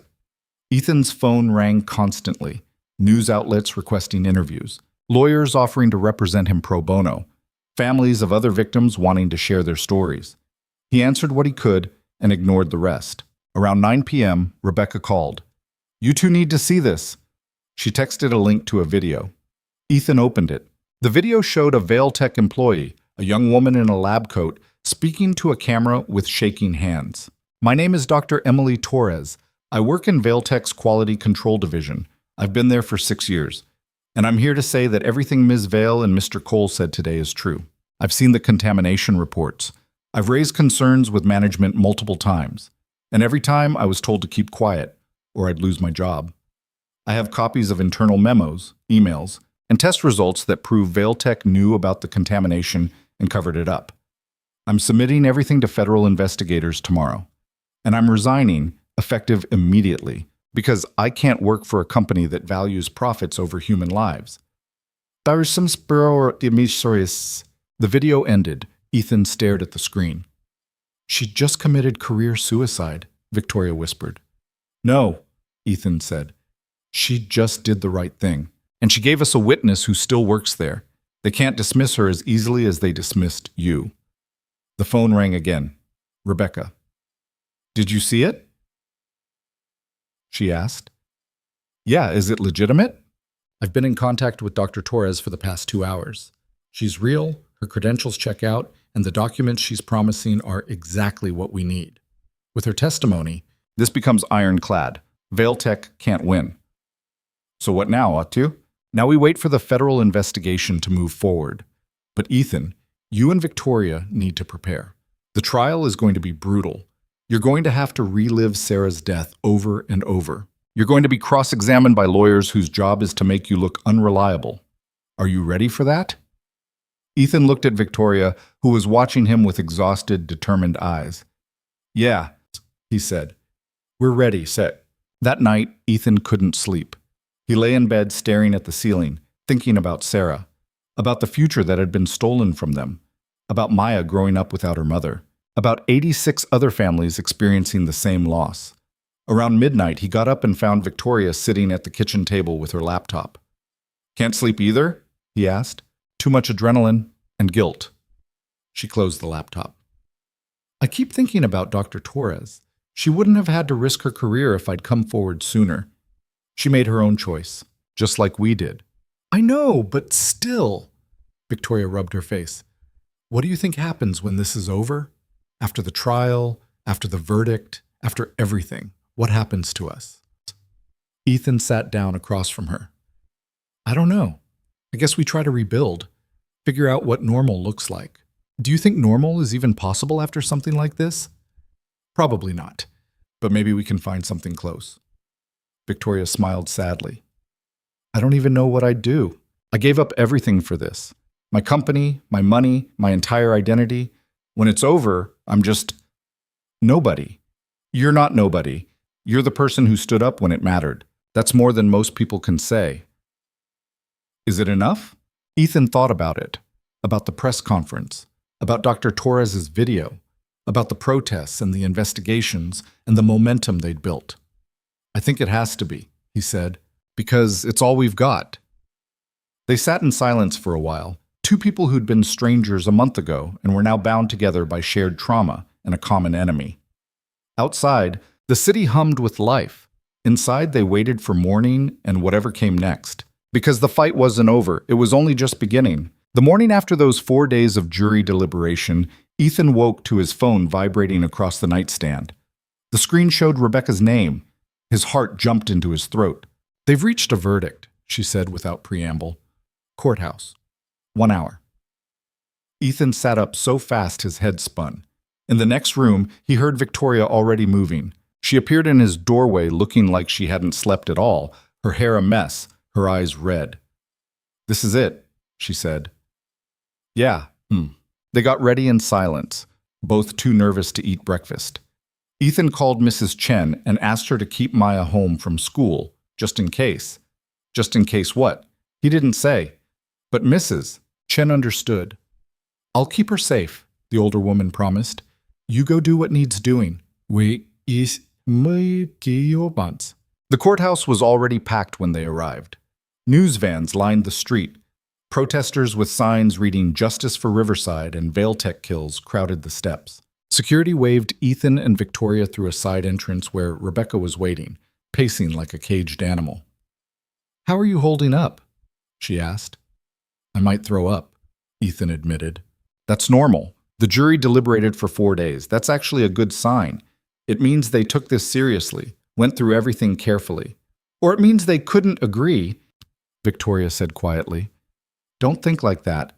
We presented a strong case. The evidence is ironclad. Have faith." But faith was hard to hold on to when everything felt like it was balanced on a knife's edge. They filed into the courtroom and took their seats. The gallery was standing room only, packed with families of victims, reporters, activists, and people who'd been following the case obsessively. Linda Morrison sat in the front row with her daughter, both of them clutching hands. David Park was there, stone-faced. Margaret Russo looked like she might collapse at any moment. Vailtech's legal team sat at their table looking confident. Marcus Dalton wore an expensive suit and an expression that suggested he thought this was all a waste of his time. Richard Breslin whispered something to one of the lawyers, who nodded. Judge Reeves entered. Everyone rose. The bailiff called for order. And then the jury filed in. 12 ordinary people who'd spent 6 weeks listening to testimony about corporate murder and were now holding the power to deliver justice or deny it. Ethan studied their faces, trying to read some hint of which way they'd decided, but they were practiced at giving nothing away. "Madam Foreperson, has the jury reached a verdict?" Judge Reeves asked. The forewoman stood.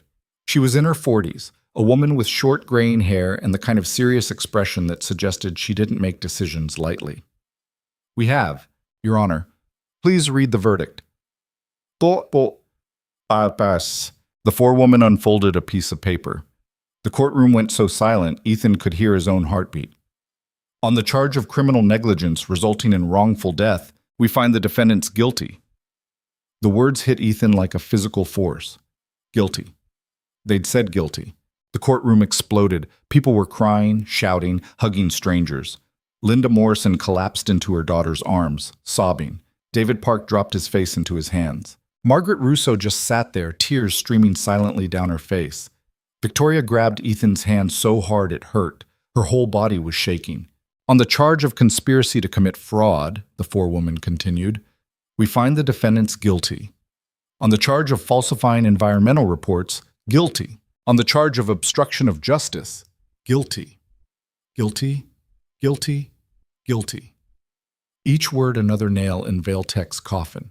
Marcus Dalton's face had gone pale. Richard Breslin was conferring frantically with his lawyers. The other executives looked stunned, like they genuinely hadn't believed this could happen to them. Judge Reeves gavelled for order. It took several minutes for the noise to die down. "The defendants are remanded into custody pending sentencing," she said. "Sentencing hearing will be scheduled for 6 weeks from today. This court is adjourned." Bailiffs moved in to take the executives into custody. As they were led away in handcuffs, Marcus Dalton turned and locked eyes with Victoria. The hatred in his expression was so intense it was almost tangible, but Victoria just stared back, her chin up, until he disappeared through the door. Outside the courthouse, the celebration was massive. Protesters were cheering, reporters were doing live shots, families were embracing. Rebecca pulled Ethan and Victoria aside. "You did it," she said, her voice thick with emotion. "You actually did it." "We all did it," Victoria said. "You, Dr. Torres, every family member who testified. This wasn't just us." "No, but it started with you, with your courage to come forward even when it cost you everything. That matters." A reporter approached, microphone extended. "Ms. Vale, Mr. Cole, can you comment on the verdict?" But Basan Sharam. Victoria stepped forward, and Ethan could see her visibly pulling herself together, finding that composure she'd always been able to summon when it mattered. Today justice was served, she said, her voice steady despite the tears on her face. Not just for Sarah Cole, but for 87 people whose lives were stolen by corporate greed. This verdict sends a message that no company, no matter how powerful or wealthy, is above the law. No executive can decide that human lives are worth less than profit margins. To the families who've been waiting for answers, who've been fighting for recognition, who've lost people they loved, this is for you. This doesn't bring them back. Nothing can. But at least now the people responsible will face consequences. What do you say to those who call you a traitor to your own company? Another reporter shouted. Victoria's expression hardened. I'd rather be a traitor to a company than an accomplice to murder. Vailtech killed people. I'm not sorry for exposing that. I'm only sorry I didn't do it sooner. Mr. Cole, a third reporter called out. How do you feel right now? Well, Ethan stepped up to the microphones. For a moment, he couldn't speak. The emotions were too big, too overwhelming. Relief and grief and anger and exhaustion all crashing together. My wife's name was Sarah, he finally said. She was 29 years old when she died. She was a teacher, a mother. She was planning her daughter's 8th birthday party when she got sick. She never got to see Maya turn 8. Never got to see her learn to ride a bike or read chapter books or any of the 1,000 small moments that make up a childhood. Vailtech took all of that from her, from us. And today, finally, they're being held accountable. That doesn't bring Sarah back, but it means she mattered. It means her death meant something. And for now, that's enough. His voice broke on the last word. Victoria put her arm around his shoulders, and they stood there together while cameras clicked and reporters shouted questions, and the city buzzed with the news that a corporation had actually faced justice. 6 weeks later, they returned for sentencing. The courtroom was just as packed, but the atmosphere was different, tenser. Everyone knew this was where the real punishment would be decided. Judge Reeves listens to impact statements from family members. Linda Morrison talked about her husband's final days, how he'd apologized for being a burden, how she'd held his hand while he died, not knowing why. David Park talked about his daughter's dreams of becoming a doctor, dreams that died with her at 17. Margaret Russo could barely speak through her tears as she described her son's suffering. Ethan gave a statement too. Talked about Maya asking why mommy wasn't coming home. About the medical bills that had nearly destroyed them.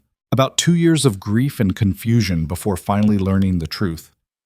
He didn't cry this time. He'd cried enough. Now he just wanted these men to understand the damage they'd caused. When it was time for sentencing, Judge Reeves looked at the defendants with something close to disgust. I've been a judge for 23 years, she said. I've seen murderers, rapists, terrorists, but I've rarely seen the kind of calculated cruelty displayed by this case. You didn't kill out of passion or desperation. You killed for profit. You looked at spreadsheets showing human deaths and decided the numbers were acceptable. That's a special kind of evil. She sentenced Marcus Dalton to 25 years in federal prison. Richard Breslin got 20. 3 other executives received sentences ranging from 12 to 18 years. The courtroom erupted in applause. Judge Reeves didn't bother trying to stop it. Additionally, Vailtech was ordered to pay $4.2 billion in damages to victims' families and establish a $500 million environmental remediation fund. The company would also be placed under federal oversight for all future operations, with independent auditors monitoring every aspect of waste disposal. Within 48 hours, Vailtech declared bankruptcy. The empire that had taken 30 years to build collapsed in less than a year. Assets were liquidated to pay settlements. Facilities were shut down. 40,000 employees lost their jobs, though Ethan tried not to think too hard about that part. Innocent people were hurt in the fallout, but that wasn't his fault. That was on the executives who'd built their empire on poison and lies. Ethan's settlement check arrived 3 months later, $4.7 million. He stared at it for an hour before finally depositing it, feeling sick the entire time. Blood money, that's what it was. No amount could equal Sarah's life. But apparently the courts had decided her death was worth this specific dollar amount. He put $2 million into a trust fund for Maya's education, donated $1 million to environmental advocacy groups and cancer research, gave $500,000 to other families affected by environmental contamination who hadn't been part of the lawsuit.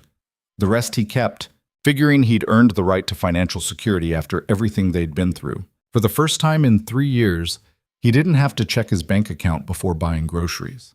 Didn't have to panic about rent. Didn't have to take every terrible temp job just to stay afloat.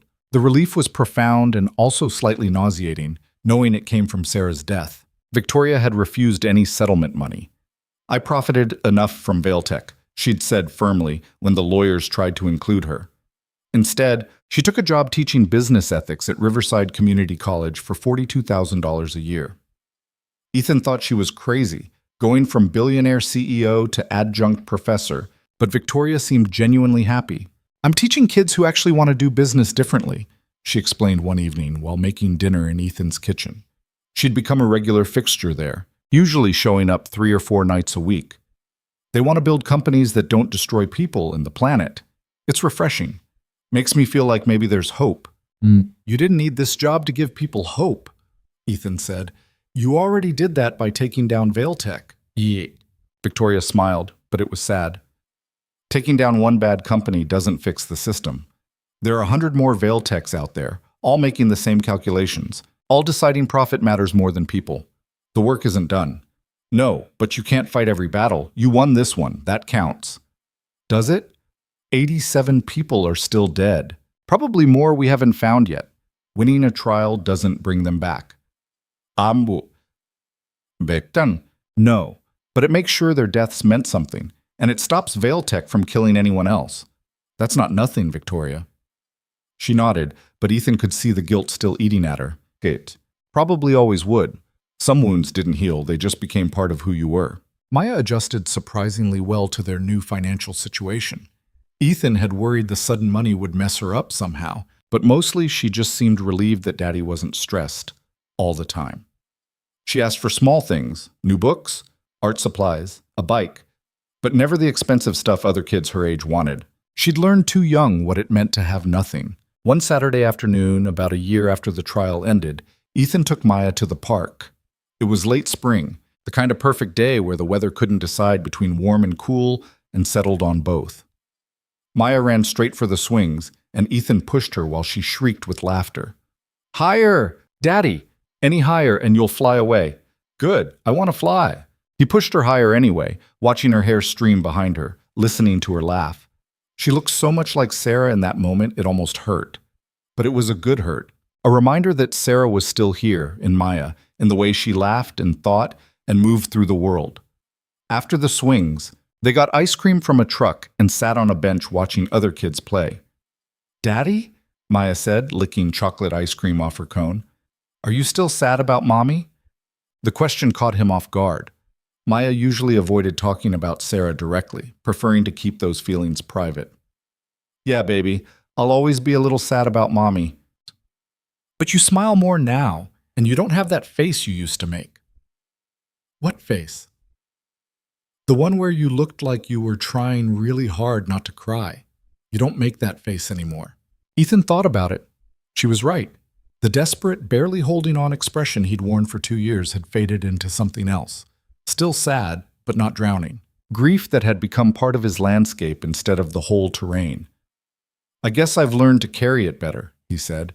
"The sadness doesn't go away, but it gets easier to live with." "Good." Maya took a bite of her cone.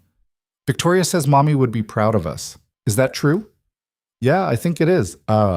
Because we fought the bad people who hurt her? That, and because we didn't give up. Even when things were really hard, we kept going. That takes courage." Maya considered this seriously.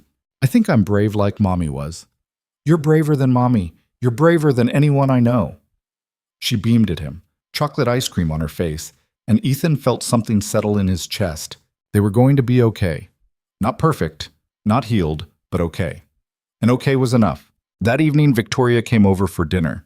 She'd brought ingredients for lasagna, which she claimed was foolproof, but which Ethan suspected was actually pretty complicated.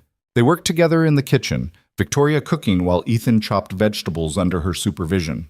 "I heard from Rebecca today," Victoria said, layering noodles in a pan. "She's working on a follow-up story. Apparently, the EPA has identified 63 more potential deaths linked to Vailtech contamination in other states. Ethan's hands stilled on the cutting board. 63 more? At least. They're still investigating. Towns downstream from Vailtech facilities, places where the water was contaminated, but nobody connected the dots until now. Families are getting their loved ones' medical records re-examined, finding the same chemical markers we found in Riverside. So it's even worse than we thought. It's always worse than we think, because for every case they find, there are probably others they'll never know about. People who died and were cremated before anyone thought to test for toxins. Families who moved away. Deaths that got blamed on genetics or bad luck when it was actually murder. Victoria's voice was bitter. 150 deaths at least. Maybe more. Also, Vailtech could save money on proper disposal. Ethan set down the knife. Does it ever get easier, knowing how many people died because your company chose profit over safety? No. It gets harder. Because the more we uncover, the worse it looks. My father built that company. I ran it for 18 months, and the whole time, people were dying. She covered the lasagna with foil and slid it into the oven. I tell myself I didn't know, that I stopped it as soon as I found out, but that doesn't change what happened. I was the CEO. It was my responsibility. You can't carry that forever. Why not? Those families have to carry their losses forever. The least I can do is carry the guilt. Ethan wanted to argue, but he understood. He carried his own guilt about Sarah, all the what-ifs and should-haves that kept him up at night. If he'd pushed her to see a doctor sooner, if he'd insisted on more tests, if he'd somehow known to question the water. Rationally, he knew none of that would have saved her. But guilt wasn't rational. They ate dinner together, the three of them, talking about Maya's upcoming science fair project, and Victoria's students, and a movie they were planning to see that weekend. Normal conversation. Ordinary life. The kind of evening that wouldn't make headlines, but that made everything else bearable. After Maya went to bed, Ethan and Victoria sat on the couch with glasses of wine, the TV playing quietly in the background. I've been thinking, Victoria said, about what comes next. Next? I can't teach business ethics forever. I mean, I can, but it feels small. Like I should be doing more with this second chance I've been given. You took down $1 billion corporation. That's not small. That was reactive. I'm talking about being proactive, building something instead of just tearing things down. She turned to face him. I want to start a foundation, focus on corporate accountability and environmental protection, fund whistleblowers, provide legal support for people trying to expose corporate crimes, pressure companies to adopt better practices, use what I learned at Vailtech to prevent the next Vailtech. Ethan thought about it. That's ambitious. I have the experience. I have the contacts. And thanks to some smart investments my father made, I still have about $8 million he left in offshore accounts that the bankruptcy couldn't touch. Blood money, but I can't give it back to anyone, so I might as well use it for something good. $8 million? Victoria shrugged. My father was paranoid about losing everything. He had money hidden in places even the Vailtech board didn't know about. I found the accounts after he died. I was going to donate it all, but now I'm thinking this is a better use. A foundation sounds perfect. What do you need from me? Your story. Your willingness to be the public face alongside me. People trust you, Ethan. You're the grieving husband who fought for justice. I'm the CEO who betrayed her own company. Together, we're a powerful narrative. Ethan didn't love the idea of being the public face of anything. He'd had enough attention to last a lifetime. But Victoria was right. If they wanted to prevent more Vailtechs, they needed to make noise. They needed to be visible. Okay, he said. I'm in. Victoria smiled, real and bright. Thank you. They launched the foundation 6 months later, called it the Saracol Environmental Justice Fund, which made Ethan cry when Victoria first suggested it. The mission was simple: support whistleblowers, fund environmental testing in vulnerable communities, and pressure corporations to prioritize safety over profit. The first year was hard. They had money, but no infrastructure. Victoria handled the business side while Ethan became the public advocate, giving speeches and interviews, telling Sarah's story over and over to anyone who would listen. It was exhausting and painful and necessary. But slowly, things started to happen. They funded independent water testing in 12 communities, finding contamination in 4 of them. They provided legal support for 3 whistleblowers trying to expose safety violations at other companies. They put pressure on legislators to strengthen environmental regulations. Small victories, but they added up. 2 years after the trial, Ethan was invited to speak at a congressional hearing on corporate environmental crimes. He sat at a table in a wood-paneled room surrounded by senators and cameras and thought about how far he'd come from that desperate single father staring at an eviction notice. "Mr. Cole," Senator Catherine Mills said, "you've become one of the leading voices on corporate accountability. What would you say to companies who claim that strict environmental regulations hurt business?" Ethan looked directly at the camera. "I'd say my wife is dead because a company decided regulations were too expensive. So are 86 other people in my county alone. We've now identified over 150 deaths linked to Vailtex contamination. That's 150 families destroyed because executives decided profits mattered more than human lives. If following safety regulations hurts your business, then your business model is built on killing people. And maybe that business shouldn't exist." The room erupted in applause. Several senators nodded approvingly. The clip went viral within hours. That night, Ethan got a call from a woman in Texas. Her name was Jennifer Oakes, and her husband had died 2 years earlier from the same kind of mysterious organ failure that killed Sarah. She lived near a chemical plant owned by a company called Titan Corp, and she'd been fighting for months to get someone to test the water. "They keep saying it's safe," she said, her voice shaking. "But my neighbor's kids are getting sick. 3 people on my street have died in the last 5 years from unexplained illnesses. And nobody will listen." "We'll listen," Ethan said. "Send me everything you have. We'll get the water tested." 2 months later, they had proof. Titan Corp was dumping industrial waste into the groundwater, contaminating wells in a 3-mile radius. The foundation funded the lawsuit, provided legal support, and helped Jennifer and her neighbors go public. It took 18 months, but eventually Titan Corp settled, paid for remediation, and 3 executives were indicted. It wasn't as big as Vailtech. The death toll was lower, the settlement smaller, but it mattered.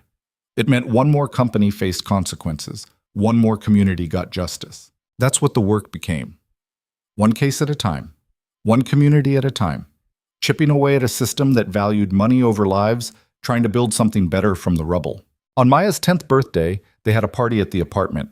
Mrs. Chen came, and some of Maya's school friends, and Rebecca, who'd become something like family over the years. Victoria made a cake that was slightly lopsided but tasted amazing. Maya blew out her candles and made a wish. Ethan knew what she was wishing for. She wished for it every year. For Mommy to come back. For their family to be whole again. It was a wish that would never come true. But they'd built something else instead. A different kind of family. Not the one they'd planned, but the one they had. Later, after the guests left and Maya was asleep, Ethan and Victoria cleaned up the party debris. "She's getting so big," Victoria said, wiping frosting off the table. "Hard to believe she's the same scared 7-year-old I met 3 years ago. She's tougher now. We all are. Do you ever wonder what Sarah would think of all this? The trial, the foundation, us raising Maya together?" Ethan had thought about it a lot. "I think she'd be glad Maya has you." Thought about it, that she's not growing up with just me stumbling through everything alone. And I think she'd be proud we fought. That we didn't just accept her death and move on. You don't think she'd be angry we used her death this way? Made it public? Turned it into a cause? No. Sarah believed in justice. She would have wanted other families to get answers. She would have wanted Vailtech stopped. He paused. Besides, her death is a cause whether we wanted it to be or not. We just made sure it mattered. Victoria nodded, but she still looked troubled. Sometimes I think about my father. About whether he knew what the company was doing. If he was complicit or just willfully ignorant, I'll never know. Does it matter? Not really. He's dead. I can't change what he did or didn't know. I can only change what I do now. She finished wiping the table and tossed the cloth in the sink. That's what I keep telling myself anyway. They stood in the kitchen, 2 people who'd survived something that should have destroyed them and somehow built a life from the wreckage. Outside, the The city was alive with its usual chaos, sirens and car horns and the hum of millions of people living their lives. "Thank you," Victoria said quietly. "For what?" "For not hating me. When you found out Vailtech killed Sarah, you could have blamed me, thrown me out, but you didn't. You're not responsible for what they did. I ran the company. I signed off on budgets and operations. Even if I didn't know the details, I was part of the machine. And when you found out, you destroyed that machine. That's what matters." Ethan looked at her. "You lost everything to do the right thing. Your company, your fortune, your entire identity. Don't discount that." Victoria's eyes were wet. "I didn't lose everything. I found you and Maya, found a purpose that actually means something. That's worth more than billions in a bank account." "Is it, though? Be honest." She smiled. "Most days, yeah. Some days I miss the security, the power, the feeling that I could make things happen with a phone call. But then I remember what that power was built on, and I wouldn't trade what I have now for anything." They finished cleaning in comfortable silence. When everything was put away, Victoria grabbed her bag. "You're not staying?" Ethan asked. "I have papers to grade, and you need some father-daughter time without me hovering." "You're not hovering. You're family." Victoria paused at the door. "I know, but it's still good for Maya to have you to herself sometimes. You're her dad. I'm just whatever I am. You're her Victoria. That's more than enough." After she left, Ethan checked on Maya one last time. She was sprawled across her bed, stuffed elephant clutched tight, mouth slightly open. 10 years old. Growing up so fast it terrified him. He sat on the edge of her bed and brushed hair from her forehead. "I love you, Maya Papaya," he whispered. She mumbled something in her sleep, rolled over, and kept dreaming. Ethan went to his own room and pulled out the notebook where he'd been writing down everything that had happened over the past 3 years. He'd filled 3 notebooks now, documenting the whole journey from that first eviction notice to the trial to the foundation they'd built. He wasn't sure why he was writing it all down. Maybe for Maya, so someday she'd understand what they'd fought for. Maybe for himself, to process the enormity of what they'd survived. Maybe just to remember that they'd won, even though winning felt more complicated than he'd expected. Because that's what nobody tells you about fighting for justice. You think there's this moment where everything gets better, where the verdict comes down and suddenly the pain stops. But it doesn't work like that. The grief doesn't evaporate. The anger doesn't disappear. You carry it all forward, just slightly lighter than before. Sarah was still gone. 87 people were still dead. 150 deaths. Maybe more they'd never find. All that loss couldn't be undone, no matter how many executives went to prison or how much money got paid in settlements. But it meant something that they'd fought, that they'd refused to accept it, that they'd built something from the ashes that might prevent it from happening again. That was the lesson, Ethan thought. Not that justice fixes everything, but that it matters anyway. That standing up to power matters, even when power seems invincible. That telling the truth matters, even when lies are easier. Sarah used to say that hope wasn't about believing everything would be okay. It was about deciding to fight for better even when the odds were against you. She'd been talking about teaching, about her students who came from poverty and trauma, about believing they could still build good lives despite everything working against them. But it applied here too. Hope wasn't the verdict. Hope was Victoria risking everything to expose the truth. Hope was Dr. Torres sacrificing her career to testify. Hope was every family member who stood up and said, "This happened to us and it matters." Hope was building a foundation to fight the next Vailtech and the one after that. Hope was Maya laughing at her birthday party, surrounded by people who loved her, growing up strong despite losing her mother too young. Hope was Ethan himself, still standing, still fighting, still trying to be the man Sarah would have wanted him to be. He closed the notebook and turned off the light. Tomorrow, he had a meeting with a community in Ohio that suspected groundwater contamination. Next week, he was testifying before a state legislature about environmental regulations. The work never stopped. There would always be another company cutting corners, another community at risk, another family that needed help. But tonight, in his small apartment with his daughter asleep in the next room and the knowledge that they'd actually won against impossible odds, Ethan let himself feel something he hadn't felt in 3 years. Peace. Not happiness, not yet, but peace. The sense that he'd done everything he could, that Sarah's death had meant something, that Maya would grow up knowing her mother had mattered, that her father had fought for her, that justice was possible even in a world that often felt unjust. It wasn't perfect. Nothing would ever be perfect again, but it was enough. And sometimes enough was everything.